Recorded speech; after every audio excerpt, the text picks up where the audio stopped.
La vallée de la montagne sous le ciel cramoisi était illuminée par des éclairs brillants et des cris de colère provenaient de tous les côtés. « Tuez-le !» Le jeune homme à moitié nu, les mains liées dans le dos, regardait autour de lui avec confusion. Il ne comprenait pas où il était, ni ce qui lui arrivait. Le chef des hommes bêtes, levant son épée, cria qu'un châtiment divin s'abattrait sur l'homme insignifiant qui avait envahi leur territoire.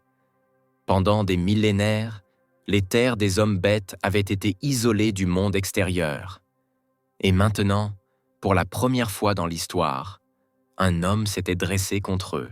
Le garçon capturé entendit des cris disant que c'était la guerre et que l'homme qui avait rompu le traité avait attiré sur lui une punition divine.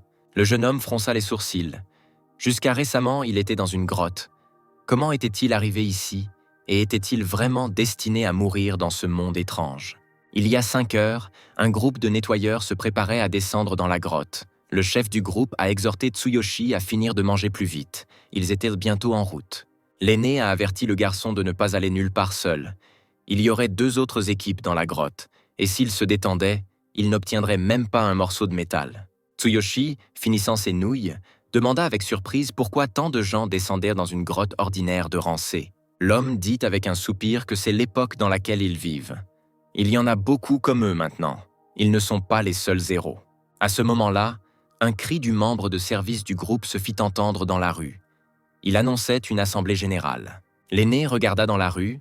L'officier de service agitait la main et criait que les héros arrivaient. L'homme se tourna vers Tsuyoshi et dit qu'il était temps pour eux de sortir aussi. L'équipe de nettoyage s'est dirigée vers la grotte, et l'un des hommes a déclaré que plus il s'approchait, plus il était mal à l'aise. Le compagnon de Tsuyoshi a fait remarquer que si une grotte de rang C était comme celle-ci, il était effrayant d'imaginer à quoi ressemblerait une grotte de rang A ou de rang S. L'équipe s'est approchée de la barrière magique, dit l'aîné pensivement. C'était étrange qu'il y ait plusieurs serviteurs des ténèbres ici. Une jambe en armure apparut derrière la barrière magique.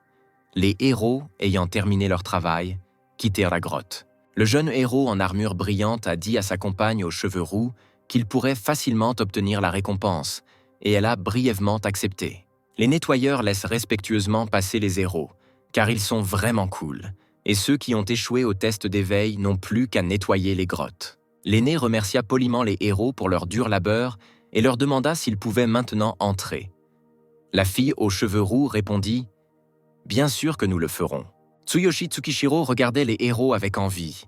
Il rêvait aussi de devenir l'un d'eux, mais au lieu de cela, il n'était qu'un nettoyeur. Après que les héros aient vaincu les serviteurs des ténèbres dans les grottes, les nettoyeurs, connus sous le nom de charognards, viennent récupérer les restes. Tsuyoshi est entré dans la grotte dans son costume d'éboueur, pensant avec regret qu'il avait échoué au test d'éveil en raison de sa faiblesse. Même s'il voulait devenir un héros, les éboueurs et les héros vivent dans des mondes complètement différents. L'équipe est entrée dans la grotte. Elle s'est avérée ne pas être si grande.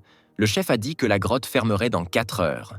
Il devait donc travailler plus vite. Dans 4 heures, tout le monde devrait se rassembler près de la sortie. Le jeune homme, en déblayant les décombres, vit quelque chose ressemblant à une armure métallique briller parmi les pierres. Tsuyoshi n'en croyait pas ses yeux. La chance lui avait-elle vraiment souri? L'homme déblaya rapidement les décombres et découvrit un morceau de bouclier.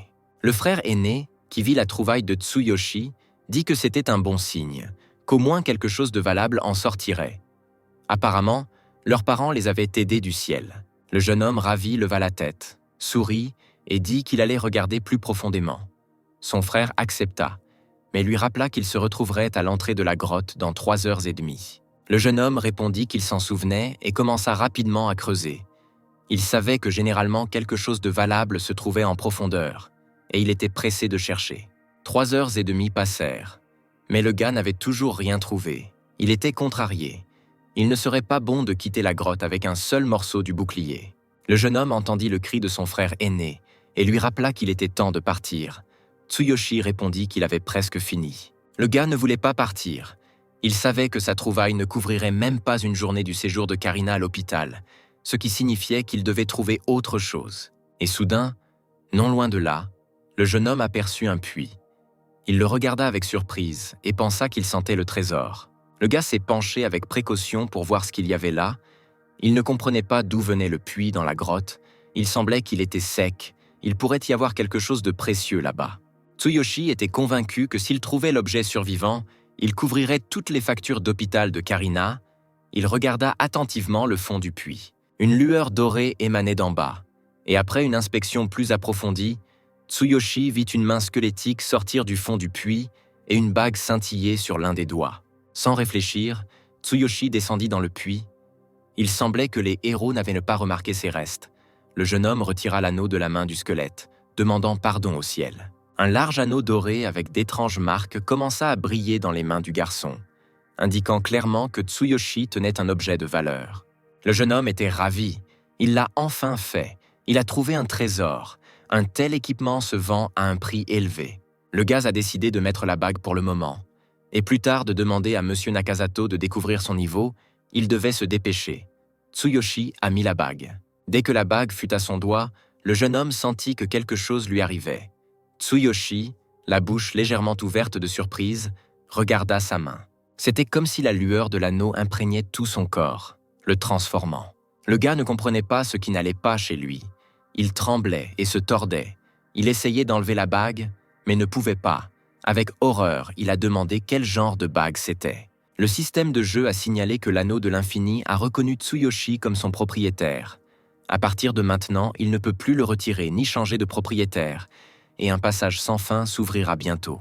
L'homme tourna la tête, confus, et ne comprit pas à qui appartenait cette voix, ni ce que cela signifiait. En regardant sa main, Tsuyoshi vit avec horreur qu'un tourbillon doré tourbillonnait autour de l'anneau. Le gars demanda avec perplexité ce que c'était.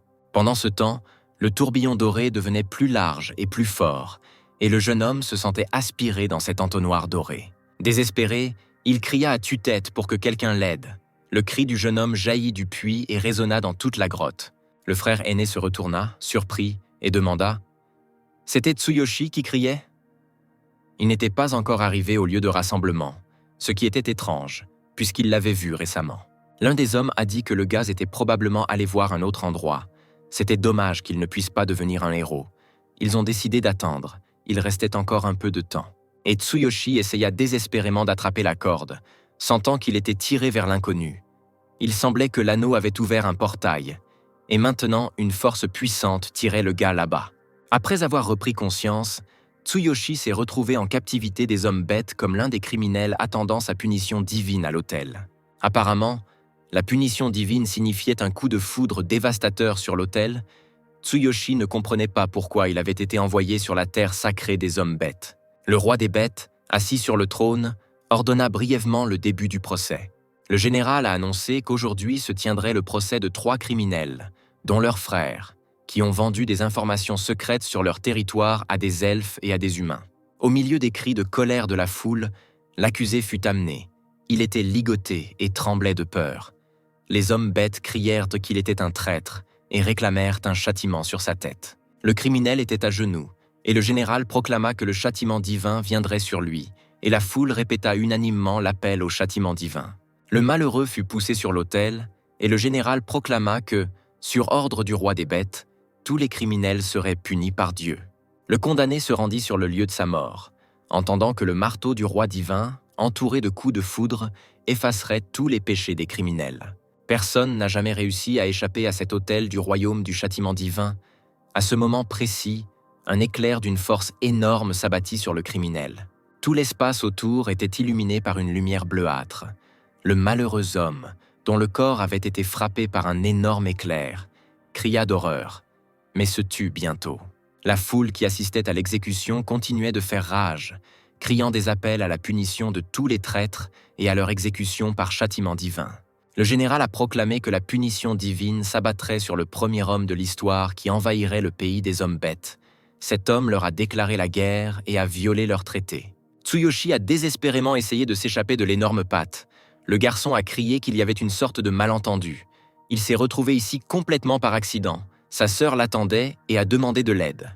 L'énorme homme bête grogna férocement à Tsuyoshi qu'il en avait assez de se plaindre et le frappa violemment à la poitrine.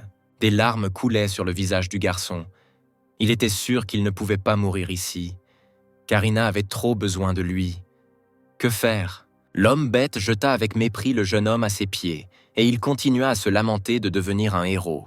perplexe de la façon dont tout s'était passé ainsi. La foule d'hommes bêtes s'est déchaînée, criant que les humains étaient des insectes pathétiques, et comment un simple humain pouvait-il vaincre un grand homme bête.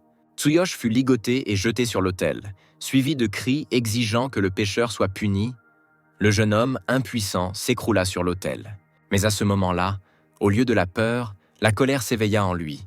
Il se répéta encore une fois qu'il ne pouvait pas mourir ici. Il devait faire quelque chose. De façon inattendue pour les hommes bêtes, le jeune homme bondit, essayant d'esquiver la foudre. Il était poussé par une seule pensée. Il ne peut pas mourir dans un tel endroit. Le tour du jeune homme fonctionna. La foudre frappa l'endroit où il venait de se trouver. Et sous le coup violent, Tsuyoshi retomba sur l'autel, mais resta en vie. Les hommes bêtes s'ouvrirent la gueule de surprise. Pour la première fois, la foudre n'avait pas frappé le criminel. Ils bégayèrent et se demandèrent comment ce garçon avait pu esquiver la foudre divine. Parmi la foule d'observateurs se tenait une jeune fille séduisante, qui, la bouche ouverte de surprise, observait également l'homme impudent. Finalement, le général exprima la stupeur générale, demandant comment l'homme avait pu échapper au châtiment divin. C'était impardonnable. Le misérable coupable devait mourir. Le jeune homme bête observait attentivement ce qui se passait dans l'arène et comment ce jeune extraterrestre se comportait. Pendant ce temps, Tsuyoshi sauta sur l'autel, se tourna vers le général, jura haut et fort et dit qu'il refusait de mourir ici. Mais la seconde suivante, la foudre frappa à nouveau. Cette fois, elle toucha le jeune homme. Tsuyoshi cambra le dos et cria fort « Non !» Le général homme bête, voyant cela, rit et demanda qui avait dit que la foudre du châtiment divin ne frappait qu'une seule fois. Il était sûr que l'homme pathétique était mort, et que c'était maintenant le tour de la prochaine victime. Les hommes bêtes ont secoué leurs poings et ont crié « Punition divine !» La fille a baissé les yeux et a murmuré tristement que c'était une lutte inutile. Après avoir été frappé par la foudre, Tsuyoshi a continué à murmurer qu'il ne pouvait pas mourir ici. L'anneau sur sa main a commencé à briller et il a entendu que le système de sélection divine de l'anneau de l'infini avait été activé. Le corps de Tsuyoshi brillait d'une lumière dorée et une voix familière annonça que l'identification du système était terminée et que le travail de création de la forme physique idéale commençait. Le jeune homme bête regarda sans s'arrêter le garçon qui était venu à eux du monde humain se transformer. La foudre divine continuait de percer le corps de Tsuyoshi, mais il ne se tordait pas de convulsions comme tout le monde, mais semblait absorber l'énergie. Le général fixait l'autel, incapable de croire que ce jeune homme fragile était encore en vie. À ce moment-là, Tsuyoshi s'éleva dans les airs et sembla être suspendu à un éclair.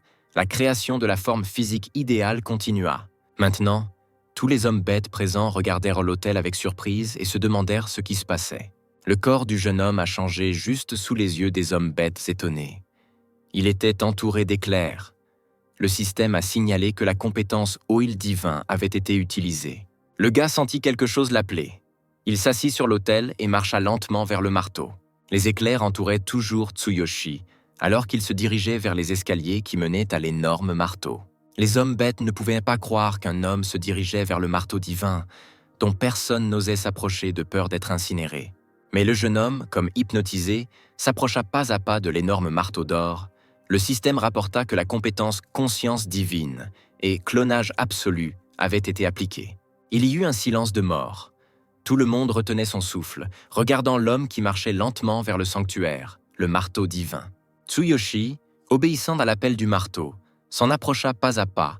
La création de la forme physique idéale était presque terminée. Le général tremblait de colère.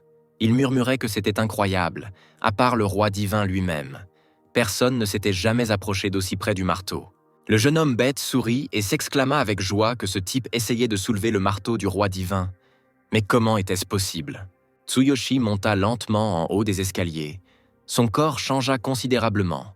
Le jeune homme demanda au marteau avec surprise « Est-ce lui qui l'appelle ?» Comme en réponse à la question du jeune homme, le marteau trembla et s'éleva de son piédestal, et les pierres commencèrent à tourbillonner autour de lui. Tsuyoshi a continué à demander au marteau pourquoi il l'appelait avec tant d'insistance.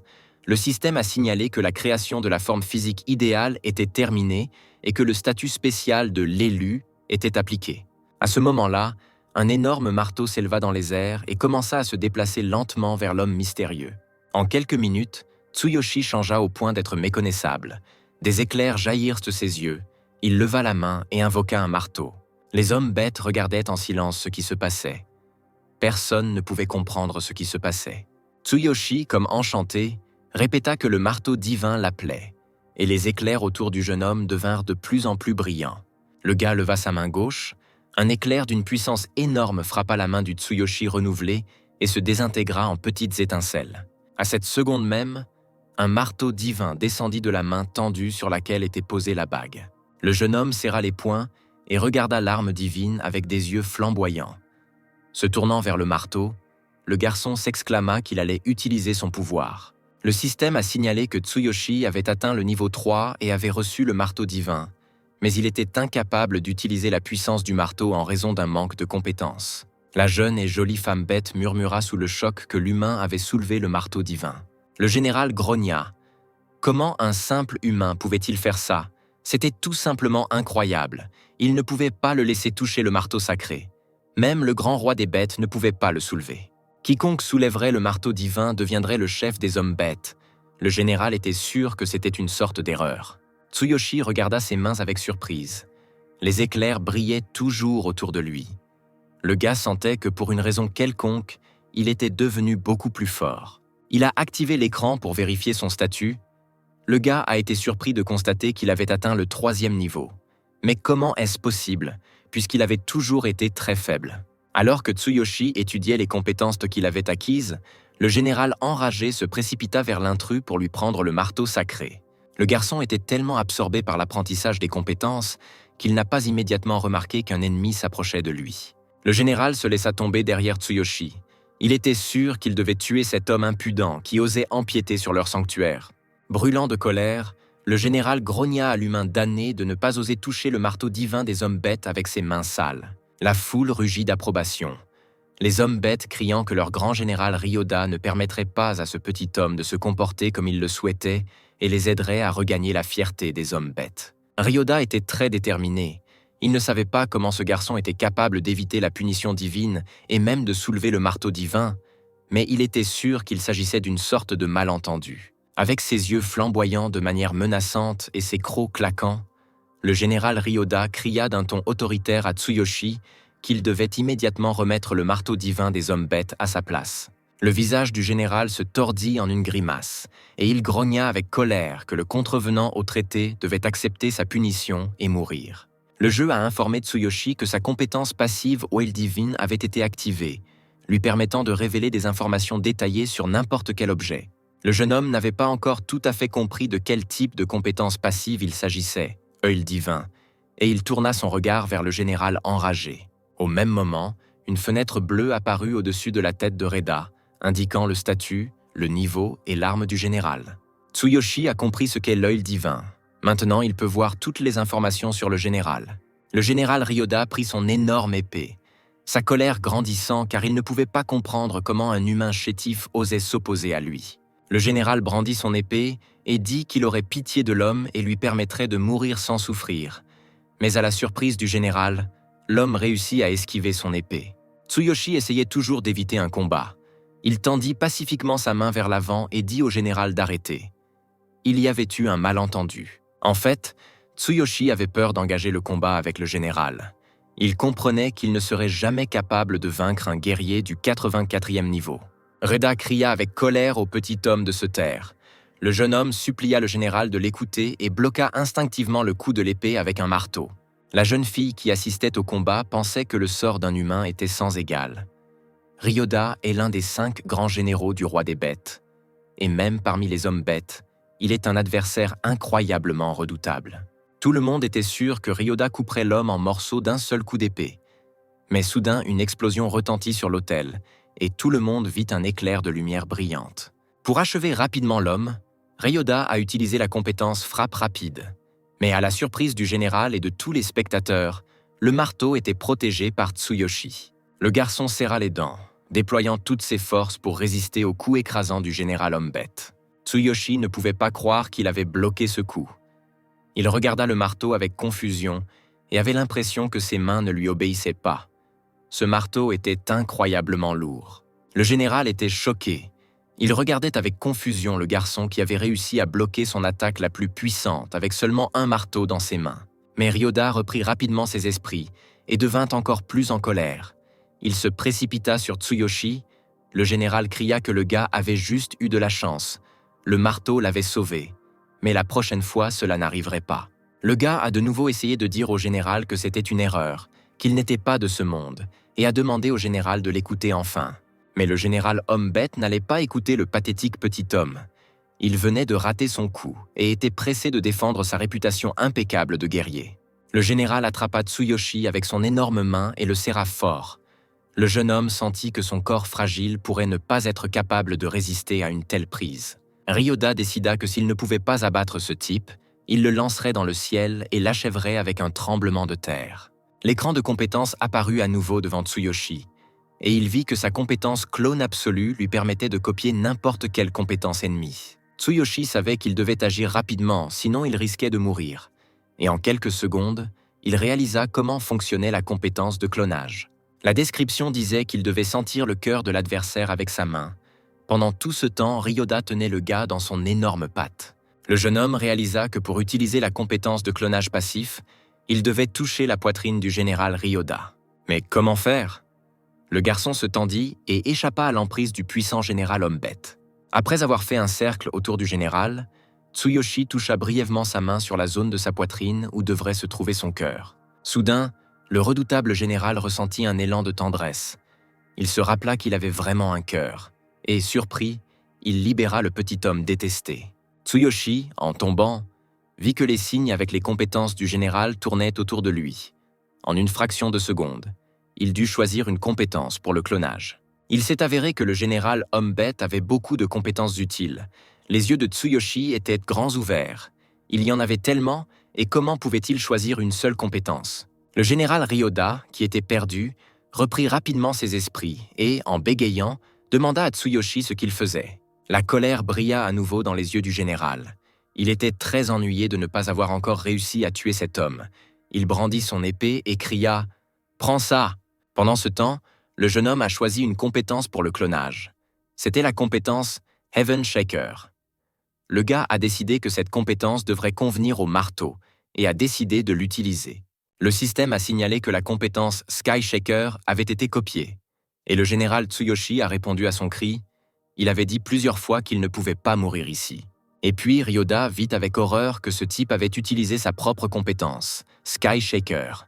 Et pendant un instant, le général se figea de surprise.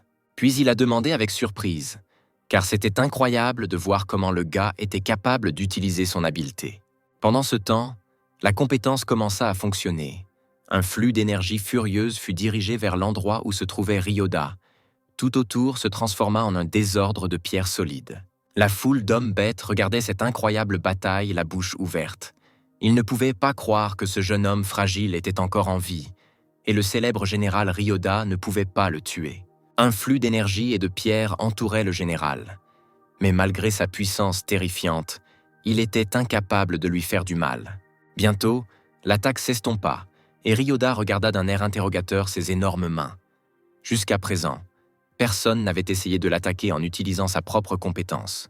À sa grande surprise, le général, après avoir examiné son corps, a déclaré qu'il ne ressentait aucune douleur et qu'il se sentait même bien. Tsuyoshi a lu les notifications du système indiquant que, comme il était au niveau 3 sans profession ni arme, il était incapable d'endommager l'ennemi. Le jeune homme était contrarié. Il avait copié une compétence très puissante, mais malheureusement, il ne pouvait pas encore l'utiliser pleinement. C'était dommage. Et le général fut à nouveau submergé par la colère. Comment ce petit homme sans valeur osait-il l'attaquer? Ryoda reprit son épée. Brandissant son arme redoutable, le général se précipita sur Tsuyoshi. Cette fois, il était sûr qu'il tuerait l'homme. Mais le ciel devint rouge et un cri puissant et autoritaire retentit. « Assez !» Tout le monde se figea. Chaque homme bête connaissait cette voix. La foule commença à bouger.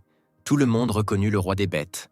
Ils décidèrent que le roi des bêtes lui-même était passé à l'attaque. Une autre explosion se fit entendre sur l'autel sacré, et les personnes présentes réalisèrent que le roi des bêtes lui-même avait atterri sur l'autel. Une puissante explosion fit presque tomber Tsuyoshi. Il serra les dents et se protégea instinctivement de la nouvelle attaque. Mais, à la surprise de tous ceux présents, le roi des bêtes tomba silencieusement à genoux, personne ne comprenant ce qui se passait. Le roi des bêtes baissa la tête en signe de soumission et s'agenouilla sur l'autel dans des nuages de poussière. Tsuyoshi regarda les yeux écarquillés le corps puissant et musclé du jeune roi des bêtes, qui tomba à genoux devant lui, baissa la tête en signe de soumission et ne se releva pas. Les visages des hommes bêtes étaient déformés par l'horreur et la surprise. Personne ne comprenait pourquoi le souverain tomba à genoux devant l'extraterrestre, qui était censé mourir sur l'autel. Finalement, le roi se leva lentement et marcha vers Tsuyoshi. Il dit d'une manière amicale qu'il semblait que le marteau divin l'avait choisi. Le garçon ne savait pas quoi dire. Il regarda le roi avec tous ses yeux, et il posa calmement ses mains sur les épaules du garçon et dit que les dieux leur avaient envoyé un signe. Le roi des bêtes sourit et expliqua que pendant des centaines de milliers d'années, Tsuyoshi avait été le premier choisi par le marteau. S'adressant à son peuple, le roi dit que personne ne pouvait soulever le marteau divin à part cet homme. Tsuyoshi ne pouvait pas croire ce qui se passait. Les hommes bêtes regardèrent leur roi avec perplexité. Il était clair que la plupart d'entre eux étaient très mécontents de ce qui se passait. Le roi des bêtes, pointant sa main vers Tsuyoshi, continua. Il dit que si ce jeune était vraiment le futur dirigeant des hommes bêtes, alors il devrait lui permettre de grandir. La foule s'agita. Beaucoup dirent qu'il n'était pas un homme bête. Comment pouvait-il être un dirigeant? Les hommes bêtes lancèrent un regard furieux à Tsuyoshi. Le général Ryoda a exprimé l'opinion générale et la méfiance. Se tournant vers le roi des bêtes, il a dit que ce type était un humain. Le roi des bêtes a demandé. « Et alors? La prophétie disait-elle que le chef devait être un homme bête ?» Se tournant vers le général, le roi lui demanda s'il voulait dire qu'il devait ignorer l'espoir futur de leur peuple. Le général, effrayé, tomba à genoux devant le roi et dit que Sa Majesté avait raison dans la prophétie et que rien n'en avait été dit. Mais s'il n'était pas un homme bête, le roi se tourna vers le jeune homme et lui demanda son nom, et il se présenta comme étant Tsuyoshi Tsukishiro. Le roi, se tournant vers Tsuyoshi, dit que s'il était prêt à assumer ce fardeau, alors les hommes bêtes accepteraient. Mais maintenant, il était encore trop faible. Le seigneur dit que Tsuyoshi devrait devenir plus fort d'ici 1 an et retourner au pays des hommes bêtes, et alors il verrait si le jeune homme était digne d'être leur chef. Le roi tendit la main vers Tsuyoshi et fit une marque étrange. Puis il dit au jeune homme que s'il ne revenait pas dans un délai d'1 an, le roi utiliserait cette marque pour le retrouver et le tuer. Le garçon se frotta le front avec confusion, et le roi dit que son peuple accepterait un tel résultat et demanda quelle était la réponse de Tsuyoshi. Mais au lieu du gars, les mots « je suis d'accord » volaient déjà. Tout le monde acceptait de telles conditions. La fille aux cheveux roux cria de toutes ses forces à Tsuyoshi pour devenir plus forte et gagner la liberté. Il avait depuis longtemps prêté attention à cette fille. Elle aurait dû être punie juste après lui. Le jeune homme décida d'utiliser la compétence Oil divin et de voir qui elle était. Mais à la surprise du jeune homme, il ne vit ni le nom de la fille ni son statut, seulement le 72e niveau de guerrier. Et la fille cria qu'il valait mieux être en vie, et que Tsuyoshi ne devait pas manquer l'opportunité donnée par les dieux. Le gars était très surpris, niveau 72. Une fille pouvait-elle vraiment être aussi forte? Et pourquoi voulait-il la punir? Tsuyoshi regarda la fille avec tendresse. Étonnamment, elle lui semblait très belle. De façon inattendue pour lui-même, le jeune homme leva la main, fit signe au jeune représentant du peuple des bêtes et cria haut et fort « merci ». Les mots de la fille s'enfoncèrent profondément dans l'esprit de Tsuyoshi. Il réalisa qu'elle avait raison. C'était une opportunité incroyable, et il devait survivre pour retourner dans son monde. Tsuyoshi se tourna vers le roi des bêtes et dit qu'il était d'accord. Il acceptait son offre, mais il avait une condition. Le seigneur des hommes bêtes rit. Quelle autre condition? L'impudence de cet homme surprit le roi. Personne ne lui avait jamais posé de condition. Tsuyoshi pointa son doigt vers la fille et dit qu'elle irait avec lui. Le jeune homme expliqua au roi que cette fille lui serait utile. La jeune criminelle, condamnée à mort, ouvrit la bouche avec surprise et demanda pourquoi elle. Tsuyoshi sourit et pensa que maintenant lui et la fille étaient quittes et qu'il ne pourrait certainement pas la tuer.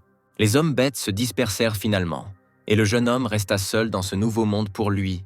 Il faisait déjà nuit noire. En regardant la lune et les étoiles brillantes, il rejoua dans son esprit ce qui lui était arrivé. À en juger par la voix qu'il entendit dans le puits, cette histoire commença à cause de l'anneau d'infini qu'il avait trouvé. Tsuyoshi, de nouveau déguisé en éboueur, contemplait l'anneau d'un air pensif. Il savait qu'il ne pouvait pas retirer cette bague, mais grâce à elle, il avait acquis ses étranges capacités. Le jeune homme ne comprenait pas comment retourner dans son monde. Soudain, le gars entendit une agréable voix féminine derrière lui. La fille dit que les préparatifs étaient terminés et appela maître Tsuyoshi. Devant lui se trouvait la même fille, mais en tenue et avec une arme. Elle disait qu'elle avait décidé de servir son sauveur. Tsuyoshi sourit largement. Entendre une jolie fille avec des oreilles vous appeler maître était incroyablement agréable. Le jeune homme était très embarrassé et dit que ce n'était rien, car elle l'avait aussi aidé. Et à partir de ce moment-là, il suggéra qu'ils se soutiennent mutuellement et ne s'appellent plus maître ou serviteur. La fille fronça les sourcils et dit que Tsuyoshi ne comprenait pas à quel point cela signifiait pour elle, puisqu'il lui avait donné une seconde chance. Elle prit doucement le jeune homme par les mains et lui dit qu'avant lui, personne ne l'avait jamais remercié ni protégé.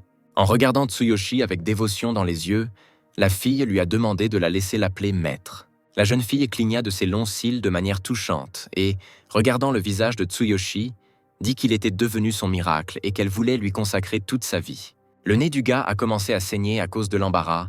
Il a dit que si elle le voulait, elle pouvait l'appeler maître et a ri avec embarras. La jeune fille ravie dit qu'il était temps pour eux de partir, se tournant vers son maître. Elle ajouta qu'il était déjà assez tard et continua. Tsuyoshi suivit docilement cette fille étonnante, comme enchantée. La regardant, elle lui conseilla de faire attention où il mettait les pieds. Le gars soupira de soulagement. Maintenant, il aimait beaucoup plus cette aventure. Il marchait à travers le terrain montagneux, des étoiles brillantes brillaient dans le ciel, et Tsuyoshi, regardant autour de lui avec surprise, pensait à quel point cet autre monde était incroyable. Mais ensuite, le gars est revenu à lui et s'est arrêté, se demandant à quoi il pensait, car sa sœur malade Karina l'attendait. Le système a informé Tsuyoshi que le passage sans fin lui était actuellement inaccessible, avec un temps de récupération de 24 heures. Et puis, Tsuyoshi réalisa qu'il était en effet entré dans un passage sans fin et s'était retrouvé dans ce monde, ce qui signifiait que s'il y entrait à nouveau, il pourrait revenir en arrière. Au bout d'un moment, l'anneau commença à briller, et le jeune homme entendit que le passage sans fin s'était ouvert, mais il n'était pas sûr de pouvoir revenir. Un tourbillon doré tourbillonna à nouveau autour du ring, et Tsuyoshi réalisa que oui, il allait enfin rentrer chez lui. À l'endroit où Tsuyoshi venait de se tenir, seul un vortex doré du portail tournait. La fille ne pouvait pas comprendre où son maître était allé. Le jeune homme se sentit à nouveau attiré dans le portail, et il savait que les sensations ne seraient pas agréables. Le cycle s'est finalement arrêté, et Tsuyoshi s'est retrouvé dans un casque de protection et une combinaison de charognard, des éclairs dorés scintillant toujours autour de lui. En regardant autour de lui, le jeune homme réalisa qu'il était toujours assis dans le même puits et que devant lui se trouvait la main d'un squelette qui dépassait. En regardant ses mains, l'homme comprit qu'il semblait être revenu. Sur sa main gauche, Tsuyoshi vit une bague, ce qui signifiait que tout ce qui s'était passé n'était pas un rêve. Il décida de vérifier son statut. L'écran du système confirma que les capacités qu'il avait reçues dans l'autre monde étaient préservées. Son niveau est toujours de niveau 3, mais pourquoi le marteau divin est-il toujours dans son inventaire, puisqu'il est resté dans le monde des hommes bêtes? Le système explique que les caractéristiques sont disponibles dans les deux mondes, et que pour utiliser un objet d'un autre monde, il doit d'abord être placé dans l'inventaire divin de la conscience. Si le niveau est synchronisé, son élévation est possible dans les deux mondes. Tsuyoshi a pu apporter le marteau divin dans ce monde, car il figurait dans l'inventaire divin de la conscience. À ce moment-là, Tsuyoshi entendit la voix de Nakazato venant d'en haut, demandant ce qui se passait et exigeant que le jeune homme sorte avant la fermeture de la grotte. Tsuyoshi demanda avec surprise ce que les hommes faisaient là, et pourquoi ils l'attendaient depuis plusieurs heures. Et puis le jeune homme a commencé à comprendre que, malgré le fait qu'il ait passé au moins 5 heures dans un autre monde, rien ne semblait avoir changé ici. Le frère grommela que Tsuyoshi était assis ici tout ce temps. C'était bien qu'il l'ait trouvé, et exigea une fois de plus qu'il sorte. Si la grotte se fermait, le jeune homme tomberait dans un piège. Tsuyoshi attrapa la corde et grimpa, apparaissant bientôt à la surface du puits. Alors que le jeune homme sortait du puits mystérieux, il réalisa que le temps s'était arrêté dans ce monde. Donc personne ne remarqua son mouvement vers un autre monde. Tout cela était assez étrange. Alors que le garçon était dans un autre monde, le temps ne passait pas ici, Tsuyoshi pensa avec un sourire que cela ressemblait à l'intrigue d'un manga. Le jeune homme se demandait si, pendant qu'il était dans ce monde, le temps s'était également arrêté dans l'autre monde. En se retournant, Tsuyoshi regarda la main du squelette, qui dépassait toujours du fond du puits, et il se demanda à qui appartenait l'anneau d'infini. Et soudain, une pensée frappa Tsuyoshi. Il regarda son frère avec inquiétude, qui lui demanda ce qui s'était passé. Le jeune homme demanda avec enthousiasme « Le test d'éveil est demain, après tout. C'est vrai, il ne s'est pas trompé. » Sous la pluie battante, couvert de sang, Tsuyoshi serra les dents et porta sa jeune sœur blessée. Karina entoura avec confiance le cou de son frère et cacha son visage sur son épaule. Les jambes de Karina étaient couvertes de sang, et le jeune homme tenta de l'éloigner au plus vite du désastre. Tout autour était détruit. Les bâtiments tombaient, les voitures se renversaient, les héros se précipitaient à la rencontre du monstre pour sauver les gens. Levant la tête, Tsuyoshi vit un énorme monstre qui détruisait tout autour de lui. S'échappant des débris qui tombaient, le gars était pressé d'emmener sa sœur. Karina, levant la tête, dit à son frère avec inquiétude qu'elle ne sentait plus ses jambes. Tsuyoshi fronça les sourcils. C'était mauvais signe. La fille a demandé à son frère avec inquiétude ce qui n'allait pas avec maman et papa. Est-ce qu'ils allèrent bien? Et puis le jeune homme entendit une énorme explosion derrière lui. Le monstre entra directement à l'endroit où se trouvaient les parents de Tsuyoshi et Karina. Tout autour était en feu. Les débris tombaient les uns après les autres. Le gars a commencé à trembler. Il a réalisé que quelque chose d'irréparable s'était produit. Les yeux du jeune homme s'ouvrirent en grand et il tremblait. Mais son esprit refusait d'accepter le fait que ses parents puissent mourir. Et puis les larmes coulèrent des yeux de Tsuyoshi. Il murmura que cela ne pouvait pas être possible.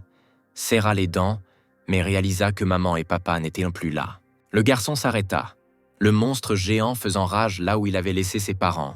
Tsuyoshi appela impuissant sa mère et son père, comme s'ils pouvaient répondre. Le garçon serra plus fort sa sœur dans ses bras.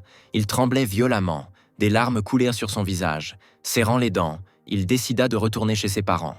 Les larmes coulant sur son visage et hurlant, Tsuyoshi courut vers l'endroit où la tragédie s'était déroulée. Et soudain, Tsuyoshi entendit une voix familière. Elle appelait le jeune homme par son nom. Le gars s'arrêta. Une main d'homme adulte et forte se tendit vers lui. Nakazato prit Tsuyoshi par les épaules et le secoua. Il dit que les enfants ne peuvent pas s'arrêter, sinon ils pourraient mourir. Le garçon, versant des larmes et bégayant, dit que maman et papa, ils semblent être morts. Nakazato dit à Tsuyoshi de ne même pas penser à les suivre, sinon l'obscurité le tuerait ainsi que Karina. Le jeune homme se précipita vers ses parents. Il dit que maman et papa étaient toujours là. Nakazato arrêta le gars et lui dit qu'il devait se calmer. Il ne pourrait pas vaincre les ténèbres. Le monstre continuait de faire rage. Tout autour était englouti par les flammes. Tsuyoshi se souvint de sa sœur et dit que Karina avait quelque chose qui n'allait pas avec ses jambes. Elle devait être emmenée à l'hôpital dès que possible. Karina regarda son frère avec inquiétude, lui demandant s'il allait vraiment passer le test d'éveil, puisqu'il venait de rentrer du travail ce jour-là.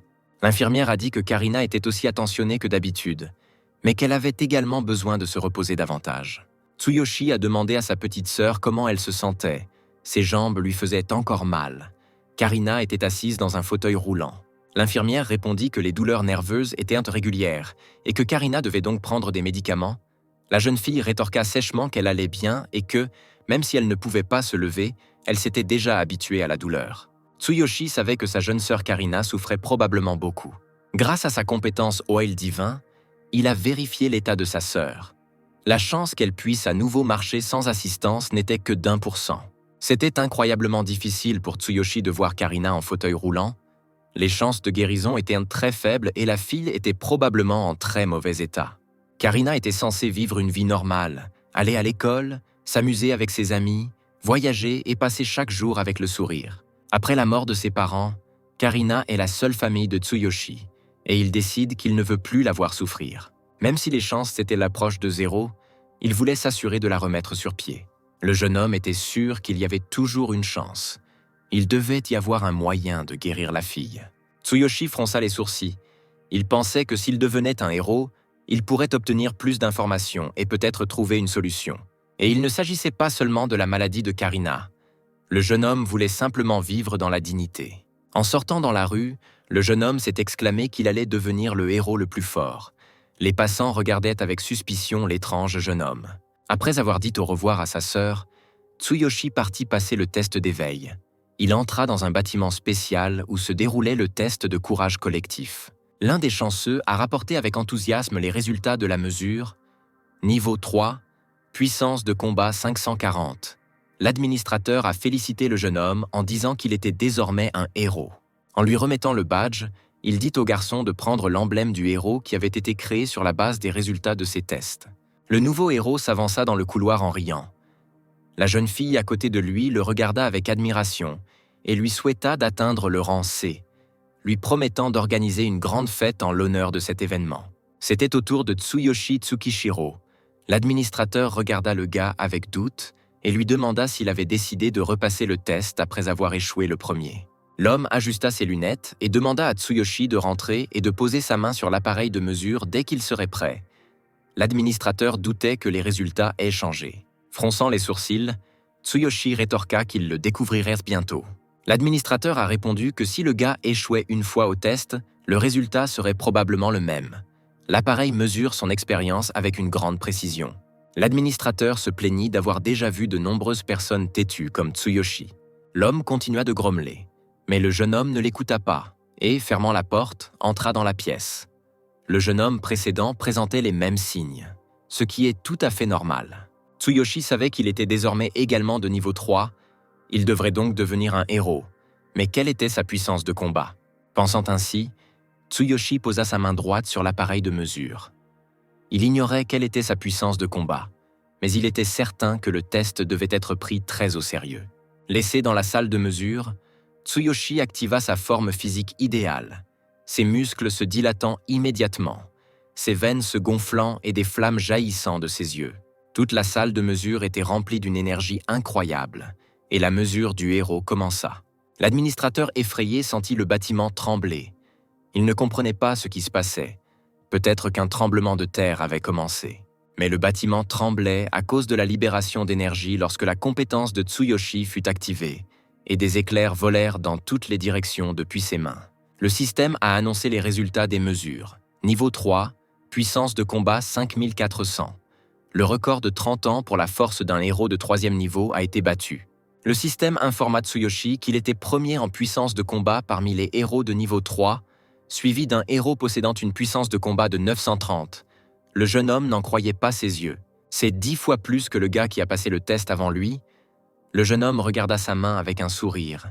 Il se souvint que sur l'autel, il ressentait une poussée de force, mais il ne s'attendait pas à ce qu'il devienne autant plus fort. Lorsque Tsuyoshi réalisa qu'il avait réussi le test du héros, il dansa presque de joie.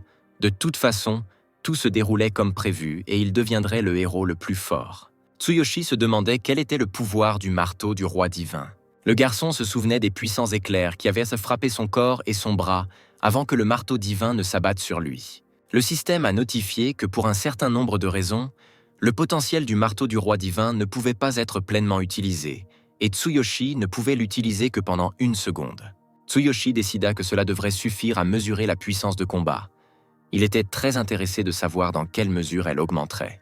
Prenant le marteau dans sa main gauche, Tsuyoshi plaça sa main droite sur l'appareil de mesure et dit « Commençons ». Le garçon invoqua le pouvoir du marteau divin du roi, et à ce moment précis, des éclairs jaillirent de ses yeux et ses veines se tendirent.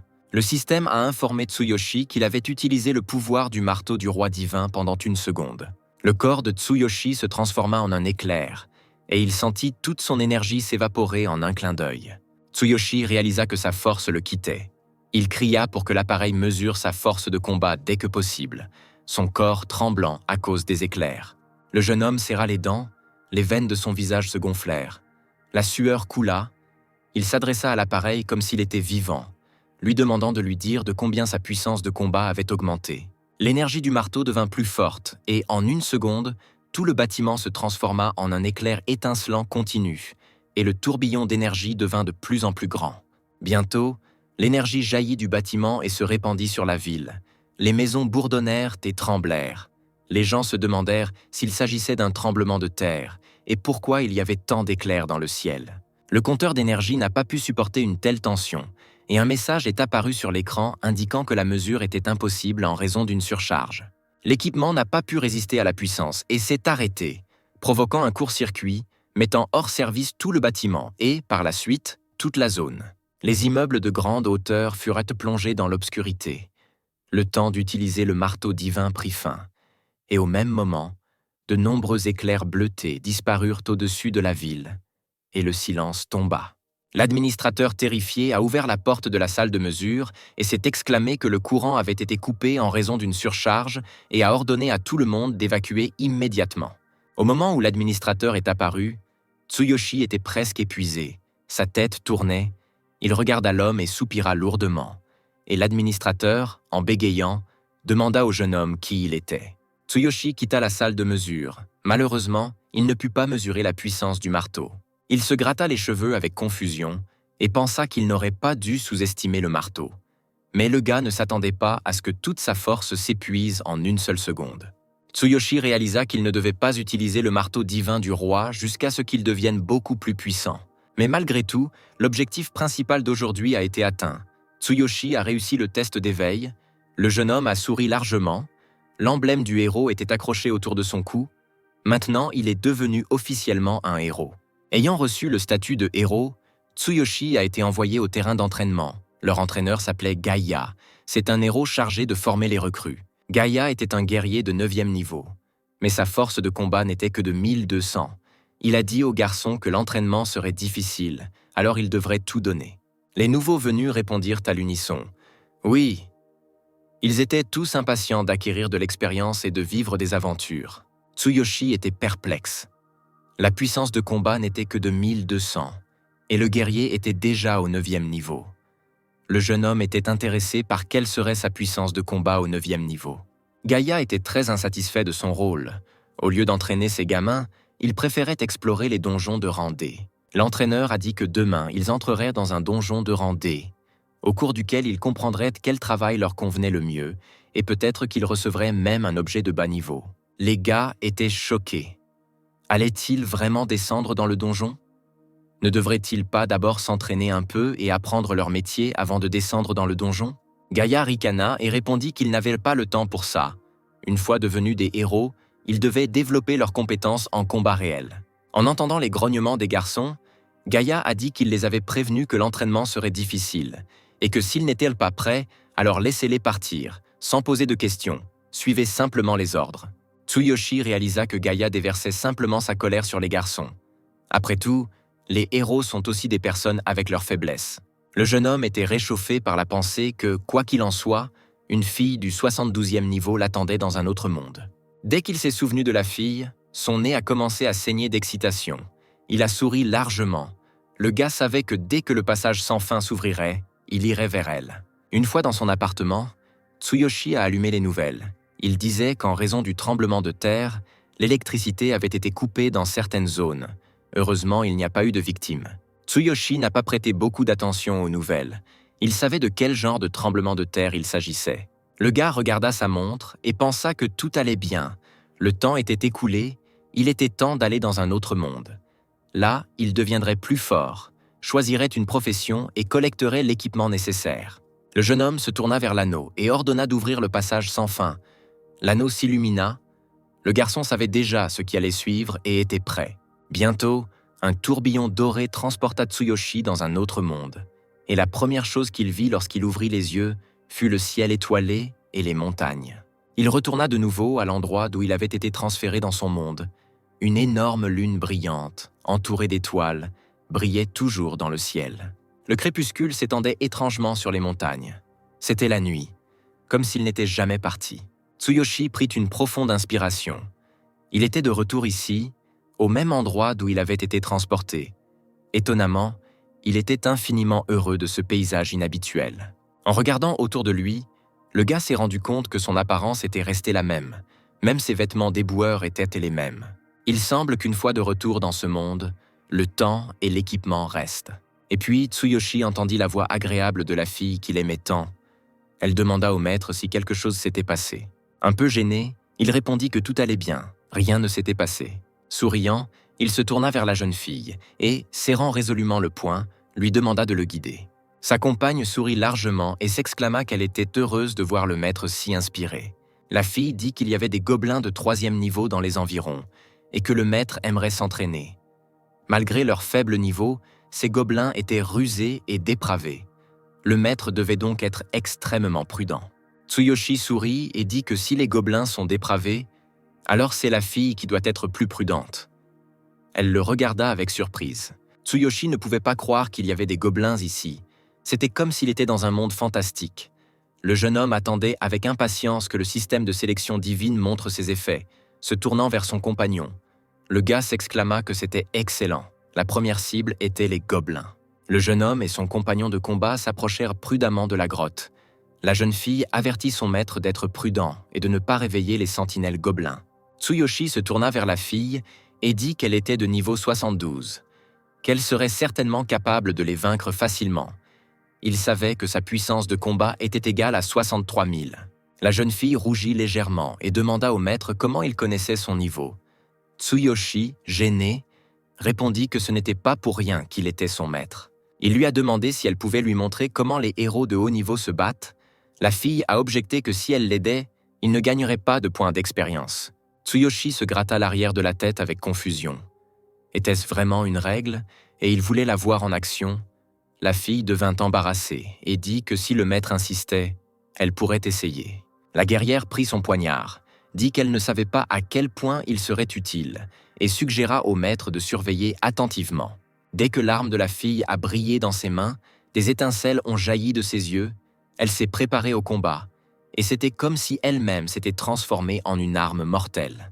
Après s'être échappée de l'embuscade à grande vitesse, la fille a fait irruption dans la grotte des gobelins comme un éclair. Elle a utilisé sa compétence frappe instantanée, et les gobelins confus n'ont même pas eu le temps de réagir avant d'être tués. Il a fallu quelques secondes à la Beast Girl pour détruire tous les ennemis dans la grotte. Tsuyoshi, qui observait la bataille à couvert, se leva des buissons et, avec un large sourire, frappa des mains d'admiration. De tels mouvements pour un guerrier de niveau 72e, c'était impressionnant. La fille sourit avec contentement. Elle était ravie des éloges de Tsuyoshi. Elle cligna des yeux et dit que le maître était si gentil. La jeune fille expliqua qu'elle se donnait toujours à fond, même contre des adversaires de bas niveau, et qu'elle espérait vraiment que cela aiderait le maître. Tsuyoshi lui demanda si elle pouvait lui enseigner la technique qu'elle utilisait. La fille baissa les yeux tristement et dit que la frappe instantanée était une compétence pour les guerriers de haut niveau, donc le maître ne pourrait pas l'apprendre. De plus, il n'avait pas encore choisi de profession. Tsuyoshi, souriant, répondit que lui aussi deviendrait un guerrier, puisqu'il avait une fille avec lui, et il était sûr qu'il pourrait facilement copier ses compétences sans se soucier de sa propre profession. Mais comme il ne peut pas utiliser le marteau divin du roi, il doit trouver une arme de remplacement. Le système a notifié à Tsuyoshi qu'il avait choisi la profession de guerrier. La jeune fille prit timidement et avec gratitude la main de Tsuyoshi et, le regardant avec surprise, lui demanda si c'était vraiment à cause d'elle qu'il avait choisi le métier de guerrier et dit qu'elle essaierait de lui être utile. Prenant son maître par la main, la fille s'exclama qu'elle l'aiderait à monter de niveau. Mais elle lui proposa d'abord de lui choisir du matériel de combat. Le jeune homme ressentit une bouffée de chaleur. Il pensa à quel point ce monde était merveilleux. La proximité de la jeune fille l'excitait beaucoup. Il y eut un silence gênant. Mais à ce moment-là, les sentinelles entrèrent dans la grotte des gobelins en criant qu'il était temps de se changer. Les guerriers gobelins ont vu leur frère mort et ont crié avec colère qu'il s'agissait d'une invasion. Sans hésiter, les gobelins se sont précipités dans la bataille. Tsuyoshi regarda les ennemis qui apparurent soudainement et dit qu'il semblait qu'il devrait s'en occuper seul. Le jeune homme a demandé à la fille de lui prêter son poignard. Il voulait essayer quelque chose. Dès qu'il a récupéré l'arme, le système l'a informé qu'il avait reçu un poignard en argent. La fille était un peu inquiète pour son maître et l'avertit qu'attirer l'ennemi de cette manière était un peu imprudent. Mais Tsuyoshi avait déjà formé un plan dans sa tête. Serrant l'arme dans ses mains, le jeune homme pensa qu'il n'avait pas encore pleinement testé la puissance du Sky Shaker et décida que ces gobelins seraient un de ses sujets de test. Tsuyoshi se concentra, prit une profonde inspiration. Il était un peu nerveux, car ce serait son premier vrai combat. Les gobelins approchaient. Tsuyoshi s'est soulevé du sol et a fait appel à la compétence Sky Shaker. À la surprise des gobelins, un gars portant un équipement étrange est tombé sur eux presque du ciel. Des pierres pleuvaient sur les gobelins surpris et des flammes jaillissaient du poignard d'argent. La compétence de combat copiée sur le général Ryoda détruisit instantanément tous les gobelins. La fille était surprise. Même une équipe de 6 héros aurait eu du mal à vaincre des gobelins du même niveau si rapidement. Un Tsuyoshi satisfait remarqua que c'était plus facile qu'il ne le pensait et dit à la fille qu'il s'occuperait du reste. Il commençait à aimer le système de sélection divine. La jeune fille s'est excusée auprès du maître pour la gêne occasionnée et lui a proposé d'utiliser à nouveau son arme. Mais Tsuyoshi s'approcha des gobelins vaincus et décida de ne plus utiliser le poignard de la fille, mais de s'armer du gourdin des gobelins. Prenant une massue en bois dans ses mains, il dit à son compagnon de ne pas s'inquiéter. Cette massue n'était pas si mal non plus. La fille regarda son maître et dit qu'il devrait rapidement récupérer l'équipement de base, car Tsuyoshi était pratiquement sans défense maintenant. Le jeune homme regarda son costume déchiré et pensa que c'était vrai. Sans équipement, il était trop vulnérable aux attaques. Maintenant, sa défense était nulle, ce qui signifiait qu'il avait besoin d'une armure. En parcourant la grotte, le jeune homme se souvint qu'il avait réussi à découvrir quelque chose sur l'inventaire divin de la conscience. Cet endroit existe dans la conscience humaine indépendamment du monde réel. Actuellement, Tsuyoshi n'a que 2 emplacements disponibles. Contrairement à un inventaire normal, les objets de l'inventaire de la conscience divine peuvent être utilisés dans les 2 mondes, ce qui est très intéressant. En regardant à nouveau son statut, Tsuyoshi vit qu'il n'avait actuellement que 2 emplacements, et l'un d'eux était occupé par un marteau. Apparemment, l'inventaire divin de la conscience s'améliorerait avec les compétences de Tsuyoshi, mais il ne savait pas comment augmenter les emplacements, car il ne pouvait pas lancer de marteau, et n'en avoir qu'un seul était trop gênant. Dans les 2 mondes, tous les équipements sont divisés en 5 types. Tsuyoshi, pensif, admirait son compagnon. Elle demanda au maître avec surprise s'il y avait quelque chose sur son visage et pourquoi il la regardait si étrangement. Le gars pensait que les filles avec des oreilles étaient tout simplement impossibles à résister. Je me demande quelles autres espèces existent dans ce monde. Tsuyoshi sourit d'un air penaud et dit que tout allait bien. Il voulait juste s'assurer qu'elle le suivait. Mais le compagnon de Tsuyoshi vit que des gobelins plus forts s'approchèrent de son maître par derrière, et elle l'avertit du danger. La langoureuse Tsuyoshi ne comprit pas immédiatement ce qui se passait, mais la fille sortit immédiatement un poignard, prête à se précipiter dans la bataille. Cette fois, des gobelins de 4e niveau marchèrent vers eux, et quand ils virent la fille, ils rirent, car ils étaient tombés sur une femme. Poussant son maître de côté, la fille se précipita dans la bataille. Elle s'exclama que plus ils avançaient, plus les gobelins devenaient forts, et demanda à Tsuyoshi d'être plus prudent. Mais le jeune homme avait déjà pris le coup de main, et il répondit que cela signifiait que les points d'expérience qu'il gagnerait augmenteraient également. À la surprise de la fille, Tsuyoshi l'arrêta et lui demanda de ne pas intervenir, sinon il ne pourrait pas vivre l'expérience. Armé d'une massue, le jeune homme se précipita sur ses ennemis confus. Ils le traitèrent d'idiot, mais Tsuyoshi n'écouta personne. Armé d'une massue de gobelins en bois, il se précipita sur ses ennemis à grande vitesse, leur infligeant des coups écrasants. Les gobelins confus furent incapables d'opposer une grande résistance, et bientôt ils furent tous vaincus. Le jeune homme était grandement aidé par sa forme physique parfaite, dont il profitait des étincelles jaillissant de ses yeux. En quelques minutes, tous les gobelins étaient morts, et la jeune fille fut surprise que son maître soit si habile avec une simple massue en bois et soit capable de vaincre des ennemis plus grands que lui. Le compagnon de Tsuyoshi regardait son maître avec intérêt alors qu'il vainquait 4 gobelins, gagnant des points d'expérience même s'il n'était que de niveau 3. Pendant le combat, son club s'est cassé et le jeune homme a dit pensivement que plus le niveau de l'ennemi était élevé, plus il gagnerait de points d'expérience. Mais l'arme s'est avérée trop fragile. La fille pensait que le maître possédait une force incroyable. Il maniait une massue en bois comme si son niveau était beaucoup plus élevé. Il vainquait plusieurs ennemis à la fois, malgré la différence de niveau. Plus Tsuyoshi et la fille s'enfonçaient dans les lieux, plus les niveaux des gobelins devenaient élevés et plus leur nombre était important. Cependant, la force du jeune homme rendait leur nombre insignifiant. L'expérience du gars grandissait constamment et son compagnon était complètement ravi, s'exclamant que le maître était tout simplement incroyable, même si son habileté était bonne, mais l'arme était tout simplement terrible. Néanmoins, il ne restait que 6 gobelins. Tsuyoshi ne s'attendait pas à ce que les points bonus dans ce monde soient si élevés. Il avait l'impression de devenir rapidement plus fort, et maintenant il avait terminé le dernier gobelin.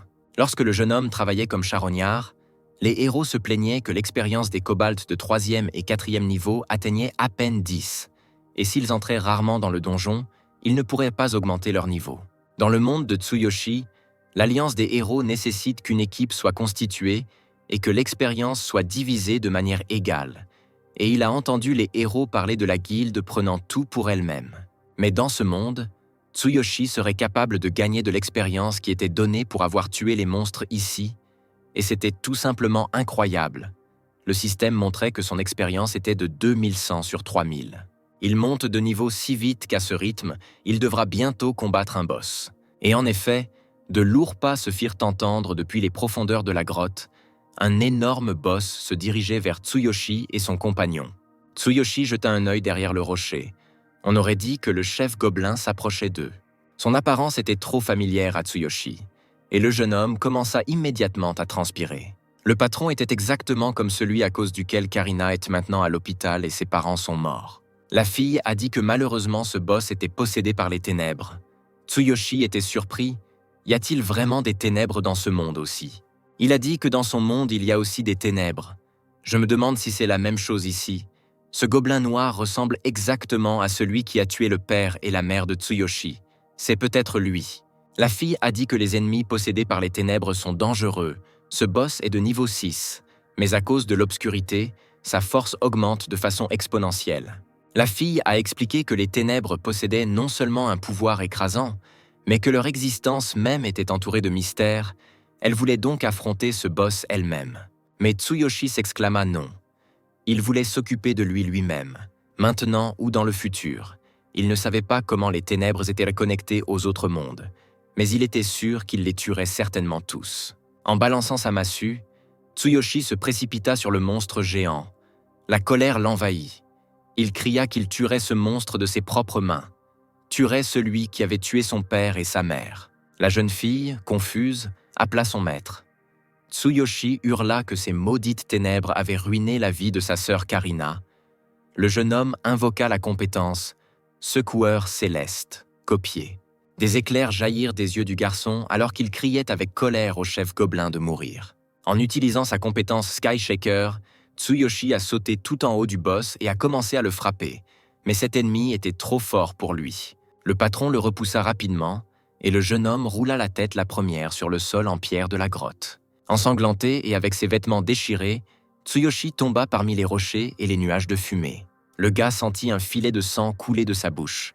Le jeune homme jura. Ce patron s'avéra être vraiment fort.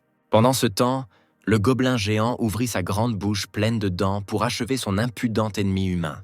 Une langue géante semblable à un serpent émergea de la bouche béante du gobelin et se dirigea vers Tsuyoshi. Mais alors le compagnon du maître est venu à son aide, coupant la langue du boss avec un poignard en argent et cria à Tsuyoshi d'utiliser l'arme. La colère a aidé Tsuyoshi à se relever. Tremblant de rage, il a crié que cette créature essayait de le tuer. Mais il ne laisserait pas la créature qui avait pris la vie de ses parents le tuer. Les yeux de Tsuyoshi s'illuminèrent d'une lumière dorée. Il voulait tuer ce monstre à tout prix.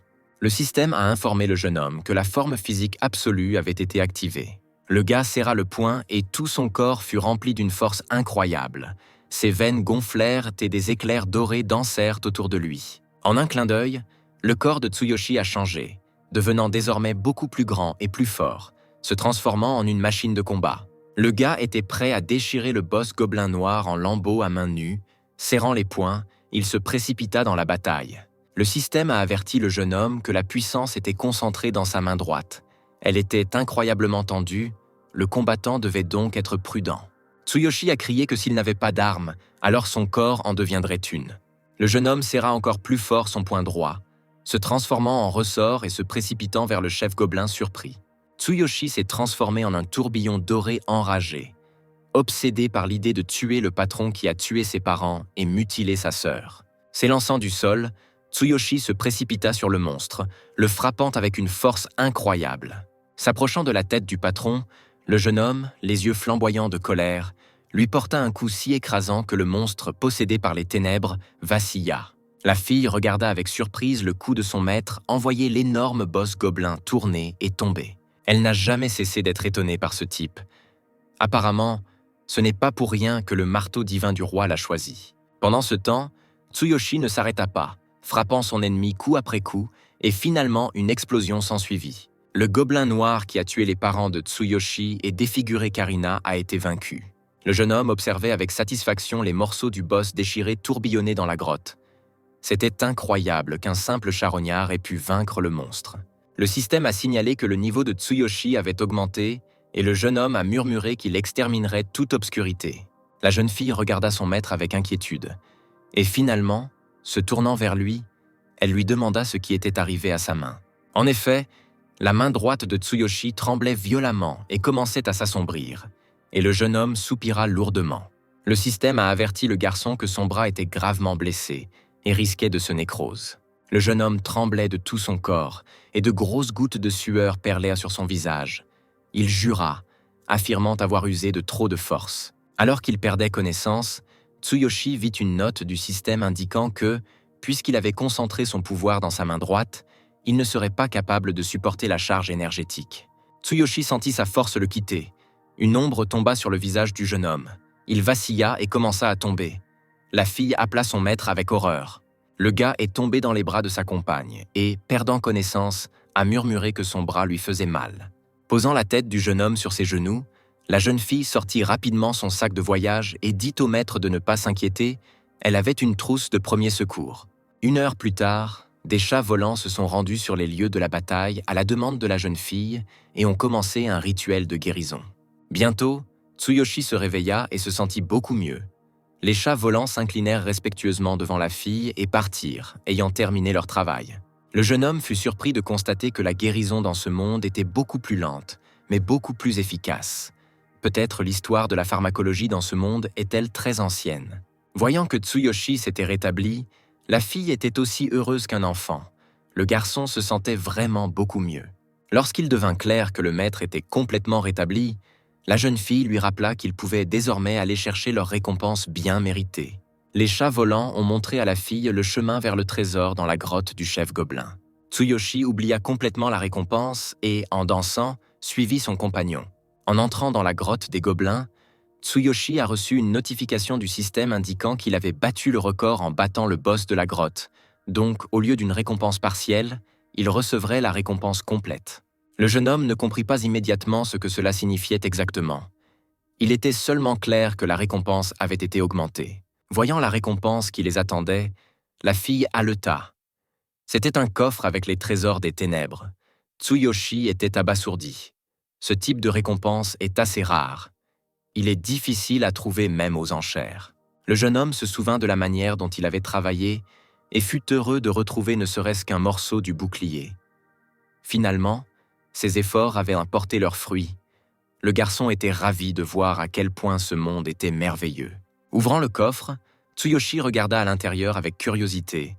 C'était sa première récompense bien méritée. Le système a signalé qu'il avait reçu un ensemble de gobelins noirs. La fille était ravie. Ils ont eu beaucoup de chance de recevoir un ensemble complet. Il sera très utile au maître pour les prochaines batailles. Après avoir fermé le coffre, Tsuyoshi pensa qu'il ne lui restait plus qu'un seul espace dans son inventaire. Cet ensemble y rentrerait-il? Le système a demandé au jeune homme s'il voulait sauvegarder l'ensemble dans son inventaire. Il avait 2 emplacements dans son inventaire de conscience divine et un seul libre. Le gars a décidé de prendre un risque et a cliqué sur oui. Il ne savait pas si l'ensemble comptait comme un seul objet. S'il le mettait dans l'inventaire, il occuperait un emplacement ou plusieurs. Mais les craintes de Tsuyoshi étaient infondées. Le système l'a informé qu'il avait ajouté l'ensemble Dark Goblin à son inventaire et qu'il pouvait l'utiliser à tout moment. Le jeune homme sourit largement. Cela fonctionna. La fille fut surprise, regarda son maître et finit par lui demander pourquoi il souriait comme ça. Le gars répondit avec embarras qu'il admirait juste la récompense. Se tournant vers sa compagne, il lui demanda si elle savait coudre. Elle répondit par l'affirmative et expliqua qu'elle cousait ses propres vêtements depuis son enfance et qu'elle avait donc toujours un nécessaire à couture sur elle. Les compagnons choisirent un endroit pratique et sûr et s'arrêtèrent. La jeune fille se mit au travail pour coudre des vêtements pour son maître. Bientôt, elle lui tendit un t-shirt étincelant et, souriant, dit que tout était prêt, demandant au maître s'il l'aimait. Tsuyoshi était ravi. Il a remercié son compagnon et, après avoir essayé le t-shirt, a dit que c'était tout simplement génial. La fille a souri avec contentement et a dit qu'elle était heureuse de le servir. Mais peu importe à quel point Tsuyoshi n'aimait pas ce monde, il savait que puisqu'il avait progressé, il était temps pour lui de revenir en arrière. Pour que son compagnon ne s'aperçoive pas de son absence, il dit qu'il devrait s'arrêter ici pour la nuit pour se reposer. La jeune fille était d'accord avec son maître en tout. Il faisait encore nuit dans le monde des humains, et le voyage du jeune homme vers un autre monde passa inaperçu. Un portail doré commença à tourner dans la chambre de Tsuyoshi. Le garçon rentrait chez lui dans son appartement. Tombant fatigué sur le lit, le gars soupira de soulagement. Enfin, il était à la maison. Tsuyoshi et la fille ont eu du mal à trouver un endroit où passer la nuit, et le jeune homme a dû attendre qu'elle s'endorme pour retourner dans son monde. Serrant dans ses bras l'oreiller douillet de son propre lit, Tsuyoshi murmura qu'il avait reçu beaucoup de choses utiles cette fois. Déjà à moitié endormi, le gars pensait qu'il ne pourrait pas arrêter le temps dans ce monde, et qu'il avait donc besoin de dormir un peu et de reprendre des forces. Demain, avec les héros novices, il ira dans la grotte pour la première fois, c'est bien qu'il ait déjà acquis un peu d'expérience. Le lendemain, Tsuyoshi se réveilla de bonne humeur. Tout se passait aussi bien que possible. Le gars a décidé de comprendre sa nouvelle acquisition. Le système lui a demandé s'il voulait mettre l'ensemble du gobelin noir. Tsuyoshi a cliqué sur oui pour voir de quel type d'ensemble il s'agissait et comment l'utiliser. Il s'avère que cet ensemble possède une compétence spéciale. Déchirer les tentacules. Lorsqu'elle est activée, tous les ennemis de bas niveau hurlent, se figent sur place et la main de l'utilisateur se transforme en tentacule géant qui inflige un coup fatal. Tsuyoshi était ravi, c'est incroyable. Il y a même une compétence spéciale ici. Ça va être amusant. Mais le gars a compris qu'il ne pouvait pas montrer ce costume aux autres héros. Malheureusement, dans son monde, les héros s'entretuent pour voler des équipements de haut niveau. De plus, si un débutant est vu dans un tel costume, il soupçonnera certainement que quelque chose ne va pas. Et puis, le système a donné une autre surprise. Il a signalé que Tsuyoshi pouvait déguiser son équipement en vêtements ordinaires. Super coup. Le déguiser en vêtements normaux, ouais, c'est tout simplement génial. Et j'ai appuyé sur oui, l'équipement est immédiatement devenu invisible. Il ne restait que quelques minutes avant le rendez-vous à la grotte, et Tsuyoshi pensait qu'il avait besoin d'une petite collation. À ce moment-là, le téléphone récemment acheté dans sa poche sonna. Le jeune homme fut surpris de savoir qui pouvait l'appeler à ce moment-là. Décrochant le combiné, il entendit la voix inquiète de l'infirmière en chef. Elle a demandé s'il était le frère de Karina. Certaines personnes ont fait irruption dans l'hôpital et ont voulu l'emmener. Disant qu'elle leur devait de l'argent, la femme a supplié Tsuyoshi de venir rapidement. L'homme a dû emprunter pour payer les factures d'hôpital, mais pourquoi ces gens s'en sont-ils pris à Karina? Tsuyoshi a tout payé à temps. A-t-il crié au téléphone pour que l'infirmière ne les laisse pas toucher à la fille? L'infirmière répondit que ces gens avaient emporté le téléphone fixe et les suppliaient de venir vite. Furieux, Tsuyoshi serra fort le fragile combiné, qui se brisa en 1000 morceaux. Le jeune homme jura. Ses yeux devinrent injectés de sang. Le gars avait commencé une nouvelle quête qui pourrait lui rapporter 6000 points d'expérience. Sans enlever sa tenue sombre de gobelin, le jeune homme se précipita à l'hôpital. Pendant ce temps, les cris de peur de Karina pouvaient être entendus à l'hôpital. Elle suppliait les hommes d'attendre son frère. La jeune fille a été transférée de son lit d'hôpital vers une chaise de transport. Mais Karina a désespérément résisté, suppliant les autres de ne pas la toucher. Le bandit, souriant, répondit qu'il y avait des raisons à cela. Son frère leur devait de l'argent et ne le lui avait pas remboursé à temps. Alors il l'emmenait, le bandit, couvert d'or, remit un contrat à la fille. Ils ont emprunté de l'argent à Tsuyoshi parce qu'ils aimèrent la fille. Elle vaudrait beaucoup au marché noir. Le fait qu'elle ne puisse pas marcher plairait aux riches. Le scélérat a ajouté ces conditions au contrat. Le gamin n'a même rien remarqué. Le bandit était sûr qu'il prendrait Karina et s'amuserait avec elle autant qu'il le voulait. Karine a répondu avec indignation que son frère n'aurait jamais signé un tel accord. Il l'avait tout simplement trompé. Mais le bandit dit avec mépris qu'il n'était pas intéressé par les maigres paiements de Tsuyoshi tant qu'il allait rembourser la dette principale. Le bandit regarda sans ménagement le joli visage de Karina et l'avertit que si elle acceptait dans le bon sens, il l'épargnerait. La jeune fille se tendit, essayant de se libérer des mains tenaces de l'homme, des larmes de ressentiment et de mépris coulant de ses yeux. Mais le bandit ne semblait pas gêné par cela. Il esquissa un sourire et dit que si Karina refusait, elle serait très désolée. À ce moment-là, des pas lourds se firent entendre dans le couloir de l'hôpital.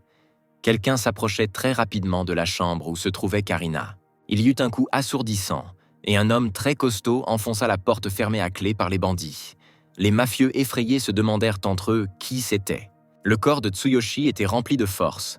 Ses veines étaient baies gonflées et ses yeux injectés de sang, flamboyant de colère, il aboya sur les invités non invités pour qu'ils se préparent. Le jeune homme tenait toujours la porte de la chambre d'hôpital qu'il venait d'enfoncer, et il regardait d'un air interrogateur les hommes rassemblés autour de Karina.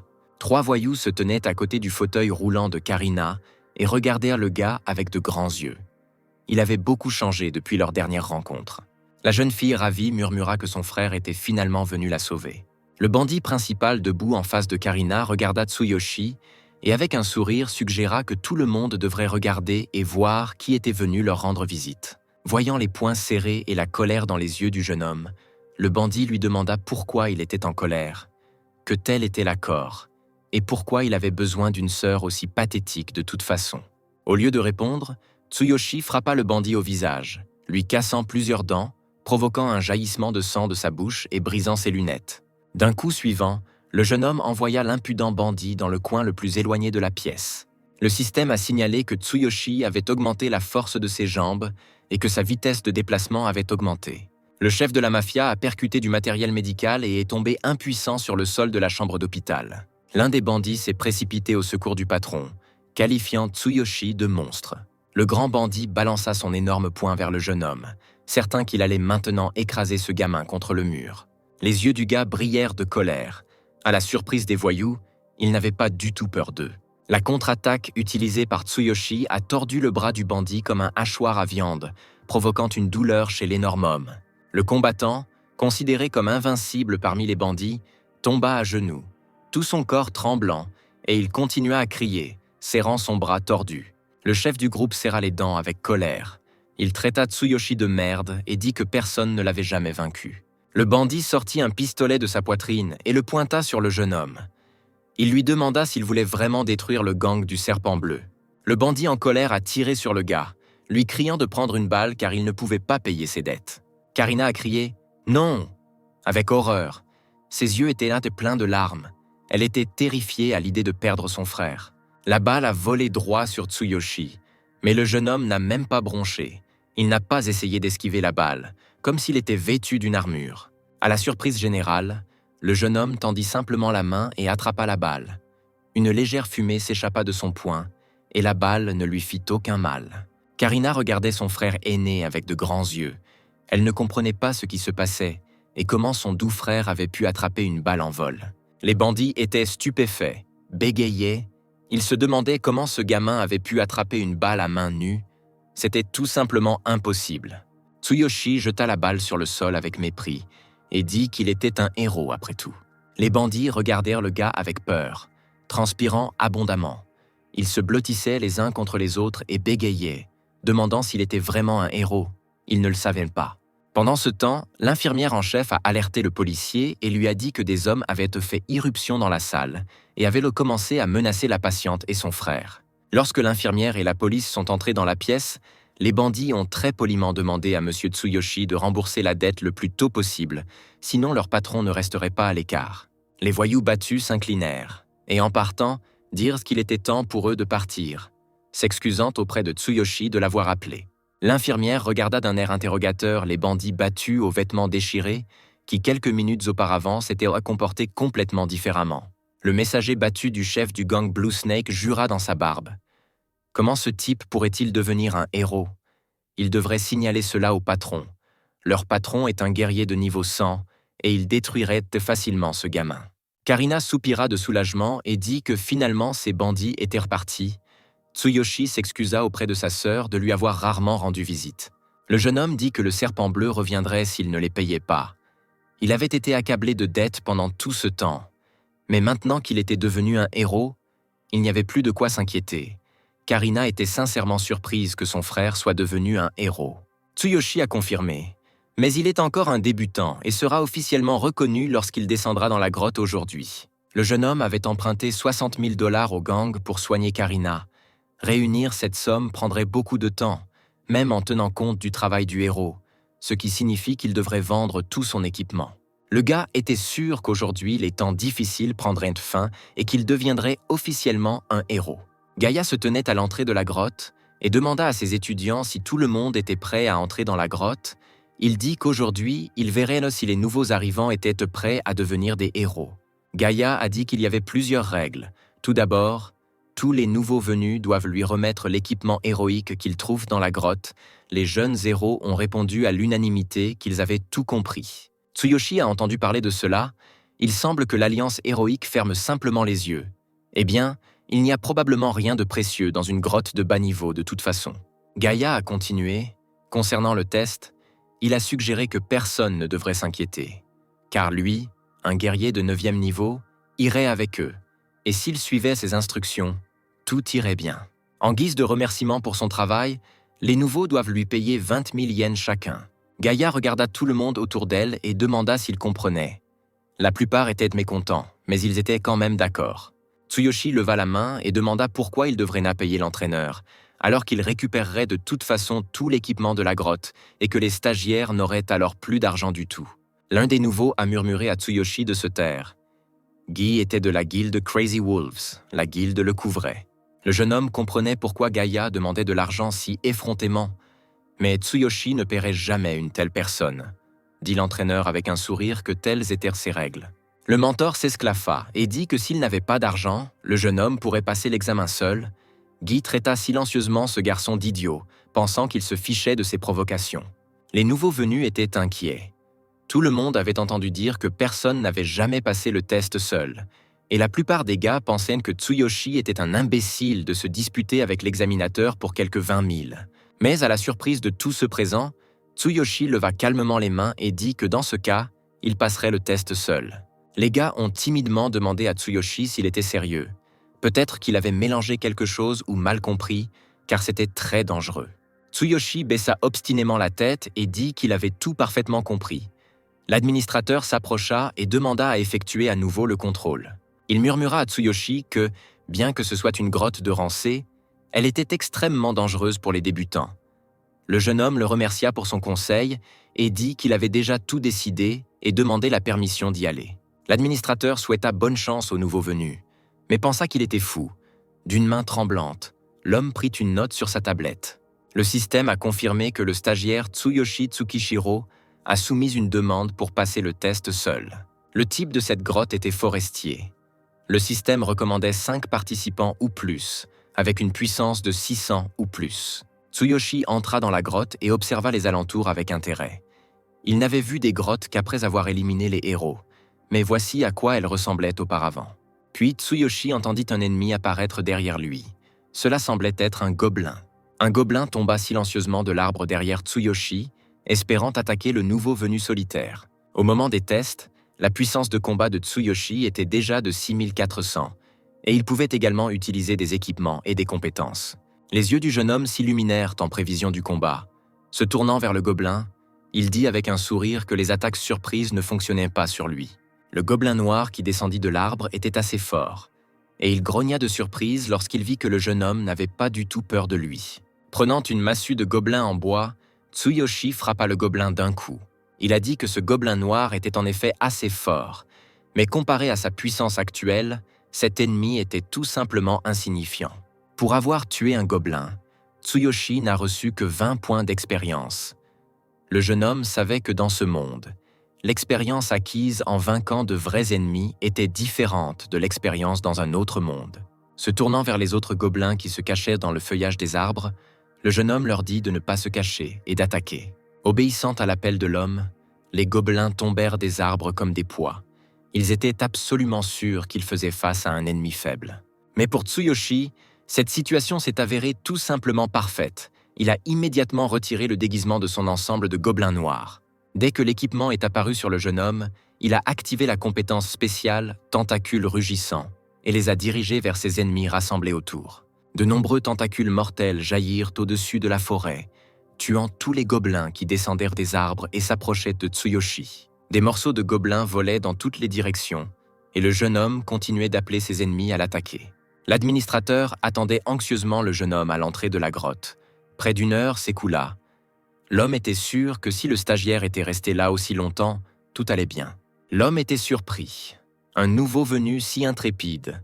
Personne de sensé n'a passé le test seul. Il semble que ce type sera bientôt décrit dans les journaux. L'administrateur marmonna de surprise. Les résultats du test individuel furent à nouveau mis à jour. Le stagiaire Tsuyoshi Tsukishiro réussit le test. Selon le système, le stagiaire Tsukishiro a reçu 960 points d'expérience dans la grotte.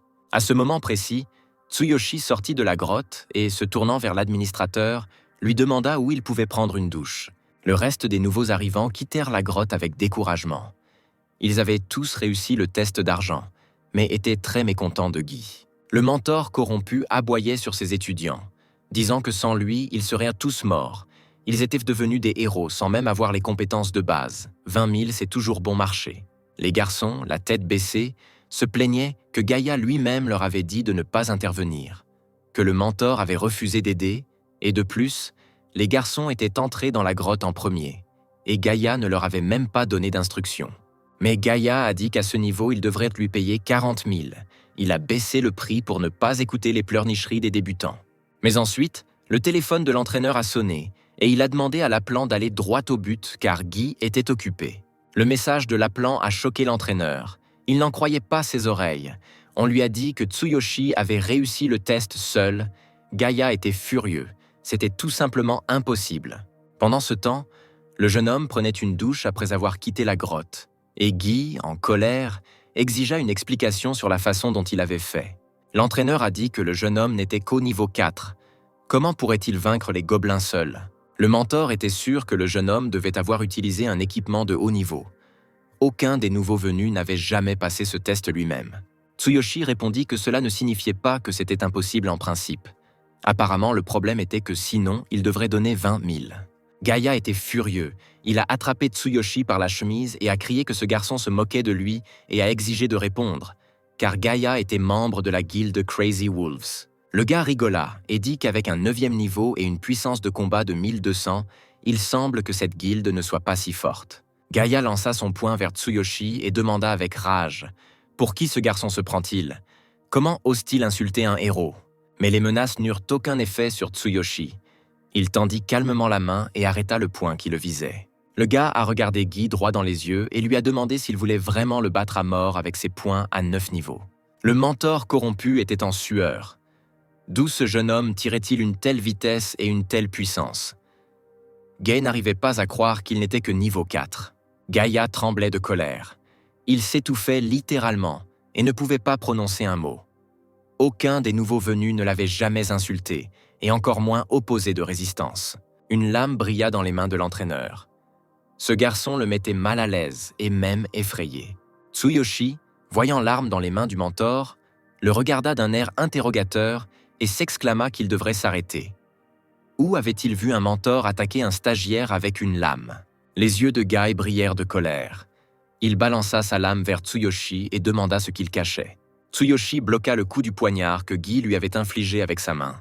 L'effet défensif de l'ensemble Dark Goblin ainsi que sa forme physique absolue protégèrent le jeune de l'attaque. Voyant que le poignard s'était brisé, Gaïa bégaya et demanda comment cela était possible, puisqu'il avait frappé la main nue du nouveau venu. Le mentor des jeunes héros a continué à avancer vers le jeune homme, lui demandant si le garçon cachait apparemment une sorte d'équipement, une armure de haut niveau.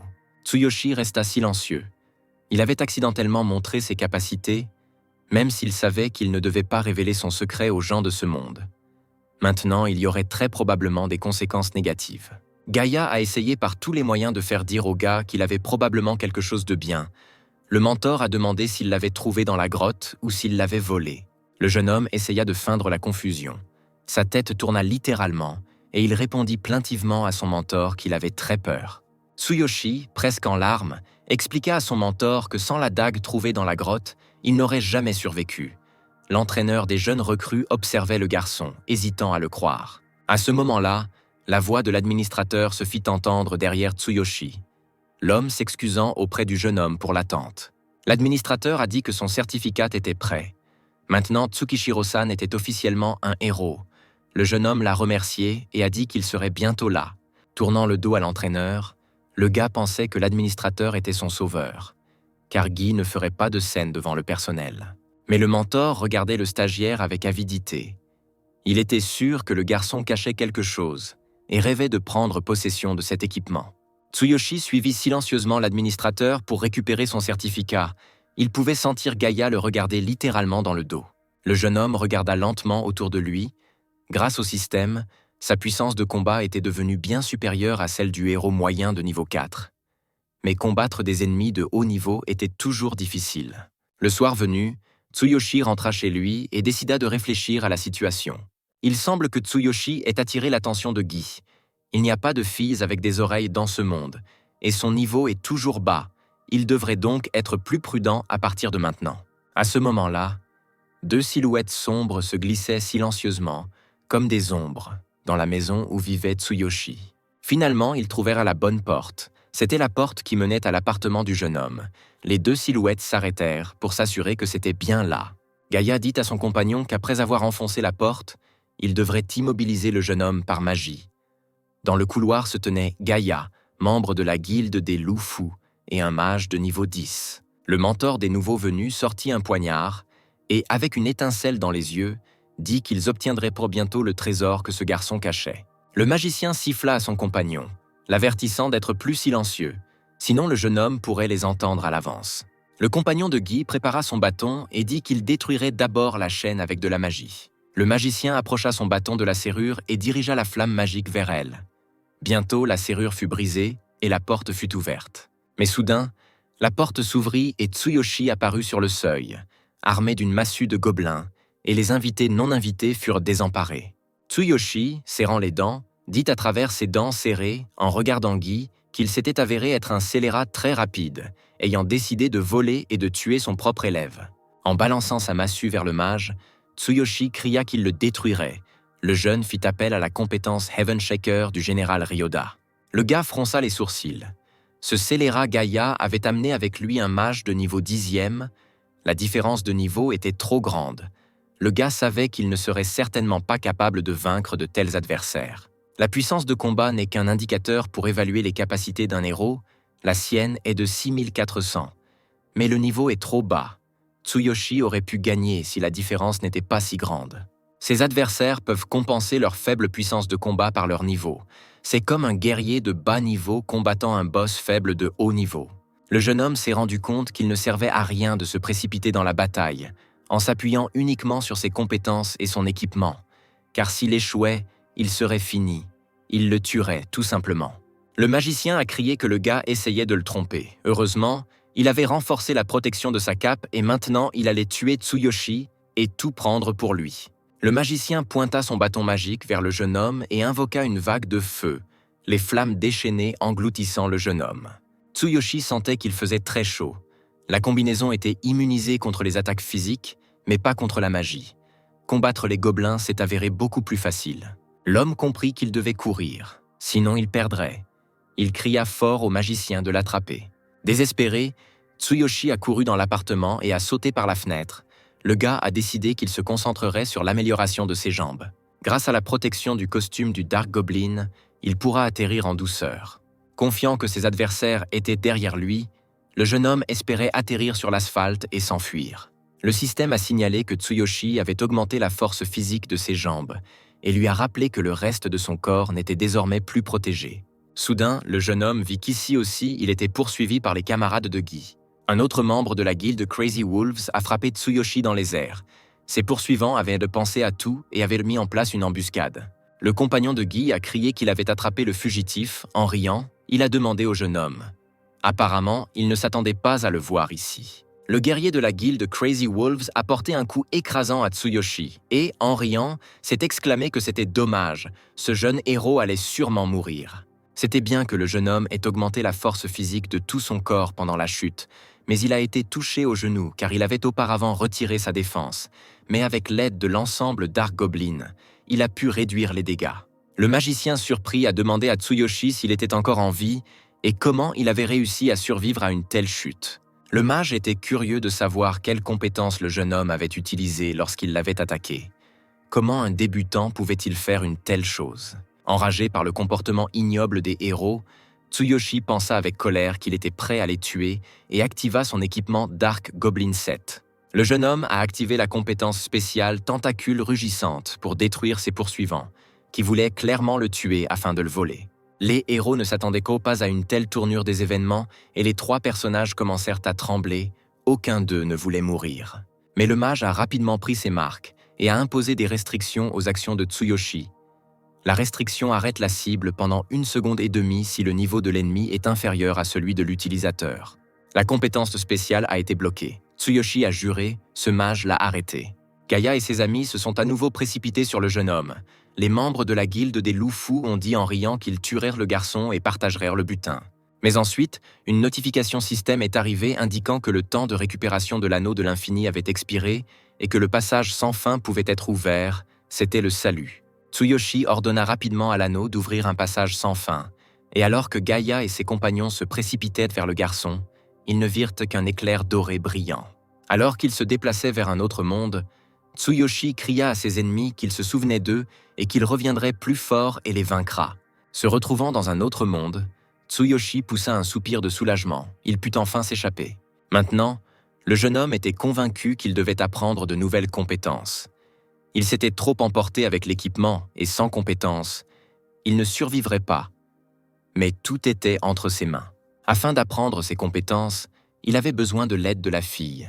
Il voulait l'appeler et se retourna pour regarder sa compagne. Mais lorsque le jeune homme vit la fille, il ressentit une bouffée d'excitation et du sang commença à couler de son nez. Il oublia complètement qu'elle dormait encore. La douce fille aux oreilles touchantes dormait paisiblement. Sa silhouette était si séduisante que le jeune homme oublia tout au monde. La jeune fille se tourna sur le côté dans son sommeil, et Tsuyoshi fut enveloppé par le parfum des fleurs de cerisier. Son compagnon sentait toujours les fleurs de cerisier. Il l'avait remarqué depuis longtemps. Tsuyoshi était envahi par un désir incontrôlable. Il pensait qu'il n'était pas un homme s'il ne faisait rien dans cette situation. Tout son corps s'est tendu. Le système a signalé que l'adrénaline avait renforcé ses muscles et qu'il avait augmenté sa force, sa vitesse et le travail de tout son corps. Mais alors Tsuyoshi se souvint de Gai et de ses amis, et il réalisa qu'il devait d'abord tuer ceux qui essayaient de le tuer. Le désir qui avait saisi le jeune homme s'est rapidement estompé et Tsuyoshi s'est immédiatement senti faible.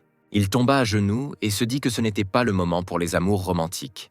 Il devait d'abord régler les problèmes de son monde. S'installant dans la hutte où dormait sa petite amie, Tsuyoshi pensa qu'il devait élaborer un plan pour augmenter son niveau et ses compétences. Sinon, il ne pourrait pas survivre dans son monde.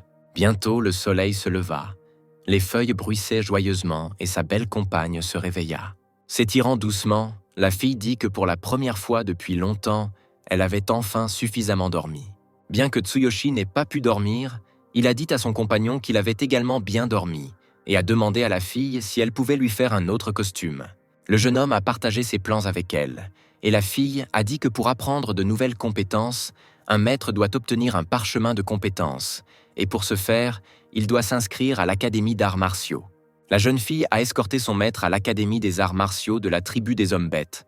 Le maître de cette académie est sorti à la rencontre des voyageurs. Il a demandé si c'était la personne qui avait attiré l'attention du roi des bêtes, mais pour entrer, il fallait atteindre le niveau 6 puis passer le test, et avec le niveau 4, il était encore trop tôt pour entrer. Le jeune homme était perplexe. Quel malheur était-ce? Pourquoi si tôt? Le nouveau t-shirt que la fille lui avait cousu était orné d'un cœur. La compagne de Tsuyoshi s'est excusée. Elle s'entraînait dans les grottes depuis si longtemps qu'elle ne connaissait pas ses règles. Le jeune homme a répondu que tout allait bien, qu'il devait de toute façon monter de niveau et qu'il reviendrait plus tard. La jeune fille ravie dit que dans ce cas, le maître pourrait augmenter son niveau dans une grotte. Le directeur de l'académie s'est exclamé avec colère qu'il était une personne sans valeur. Les hommes bêtes ne le reconnaîtraient pas. Si ce n'était pas pour le roi, ils le déchireraient en lambeaux. Il ne réussirait pas l'examen même s'il atteignait le 6e niveau. Et il courait aussi avec ce bâtard, un couple pathétique. La fille baissa tristement la tête et dit que c'était de sa faute. Le maître avait été si gentil avec elle qu'elle avait oublié sa place et sa présence lui causait plus de problèmes que de bien. La fille décida qu'elle ne voulait pas déranger le maître, ce qui signifiait qu'elle devait tout lui expliquer et lui dire au revoir. En entendant l'insulte dirigée contre son compagnon, Tsuyoshi se retourna brusquement et se dirigea vers le directeur de l'académie d'arts martiaux Beastman. La fille effrayée essaya d'arrêter le maître, mais la colère brûlait dans Tsuyoshi. Les veines de son corps se gonflèrent, ses poings se serrèrent. Le gars a attrapé le directeur de l'académie par la poitrine et, l'insultant, lui a demandé ce qu'il avait dit. Voulait-il vraiment que Tsuyoshi lui arrache la langue? Brûlant de colère, le garçon a exigé que l'homme bête s'excuse immédiatement auprès de la fille. Mais le directeur de l'académie rit et demanda où il se trompait. Cette fille est un croisement entre un homme et une bête. Elle est à moitié bête. Elle n'a même pas de nom. Elle est une honte pour eux tous. Le système explique qu'une demi-bête est un homme bête à moitié sang, dont l'existence est méprisée par les hommes bêtes quel que soit leur niveau et leur statut. Ils ne sont pas autorisés à porter des noms. Ils sont chassés des colonies. Tsuyoshi réalisa que cela signifiait qu'elle était métisse. C'est pourquoi il n'avait pas vu son nom cette fois-là. Elle n'en avait pas du tout. Et puis Tsuyoshi vit que des hommes bêtes armés d'arcs apparaissaient sur les montagnes. Le chef de l'académie dit à l'homme de ne pas être arrogant. S'il se comportait de manière irrespectueuse avec les gens, le chef de l'académie promit de le détruire. En riant, l'homme bête dit qu'il s'excuserait auprès du bâtard si l'homme réussissait l'examen, mais il était sûr qu'un simple homme n'était pas capable de le faire. Tsuyoshi tenait toujours la tête de l'académie d'arts martiaux par les revers et écoutait silencieusement tout ce qu'il disait lorsqu'une fille s'approcha d'eux. Se tournant vers Tsuyoshi, elle dit que le maître ne devrait pas faire ça à cause d'elle. Le garçon lâcha l'énorme homme bête qui dirigeait l'académie, se retourna et dit que le nom de cette fille était désormais Sakura. En regardant l'homme bête, Tsuyoshi répéta que son nom était Sakura et exigea qu'il s'en souvienne. La jeune fille rougit d'embarras. Elle répéta doucement son nom et demanda au maître s'il lui avait vraiment donné un tel nom. Alors qu'il s'éloignait, le jeune homme répéta une fois de plus au directeur de l'académie qu'il se souviendrait de ses paroles, que s'il réussissait l'examen, il s'excuserait certainement auprès de Sakura pour ses paroles. Après avoir serré sa compagne dans ses bras, Tsuyoshi annonça à Sakura qu'il était temps de partir. La jeune fille regarda son maître avec surprise, incrédule qu'il lui ait enfin donné un nom. Tsuyoshi et Sakura se dirigèrent vers la grotte dont la fille elle avait parlé, où le jeune homme s'entraînerait et augmenterait son niveau. Maintenant, le gars devait chasser un homme renard bête. Cette espèce est assez rare. Tsuyoshi était prêt à se battre et a dit qu'il s'occuperait de lui. La jeune fille, après s'être excusée auprès du maître, lui a demandé d'expliquer pourquoi il lui avait donné ce nom particulier.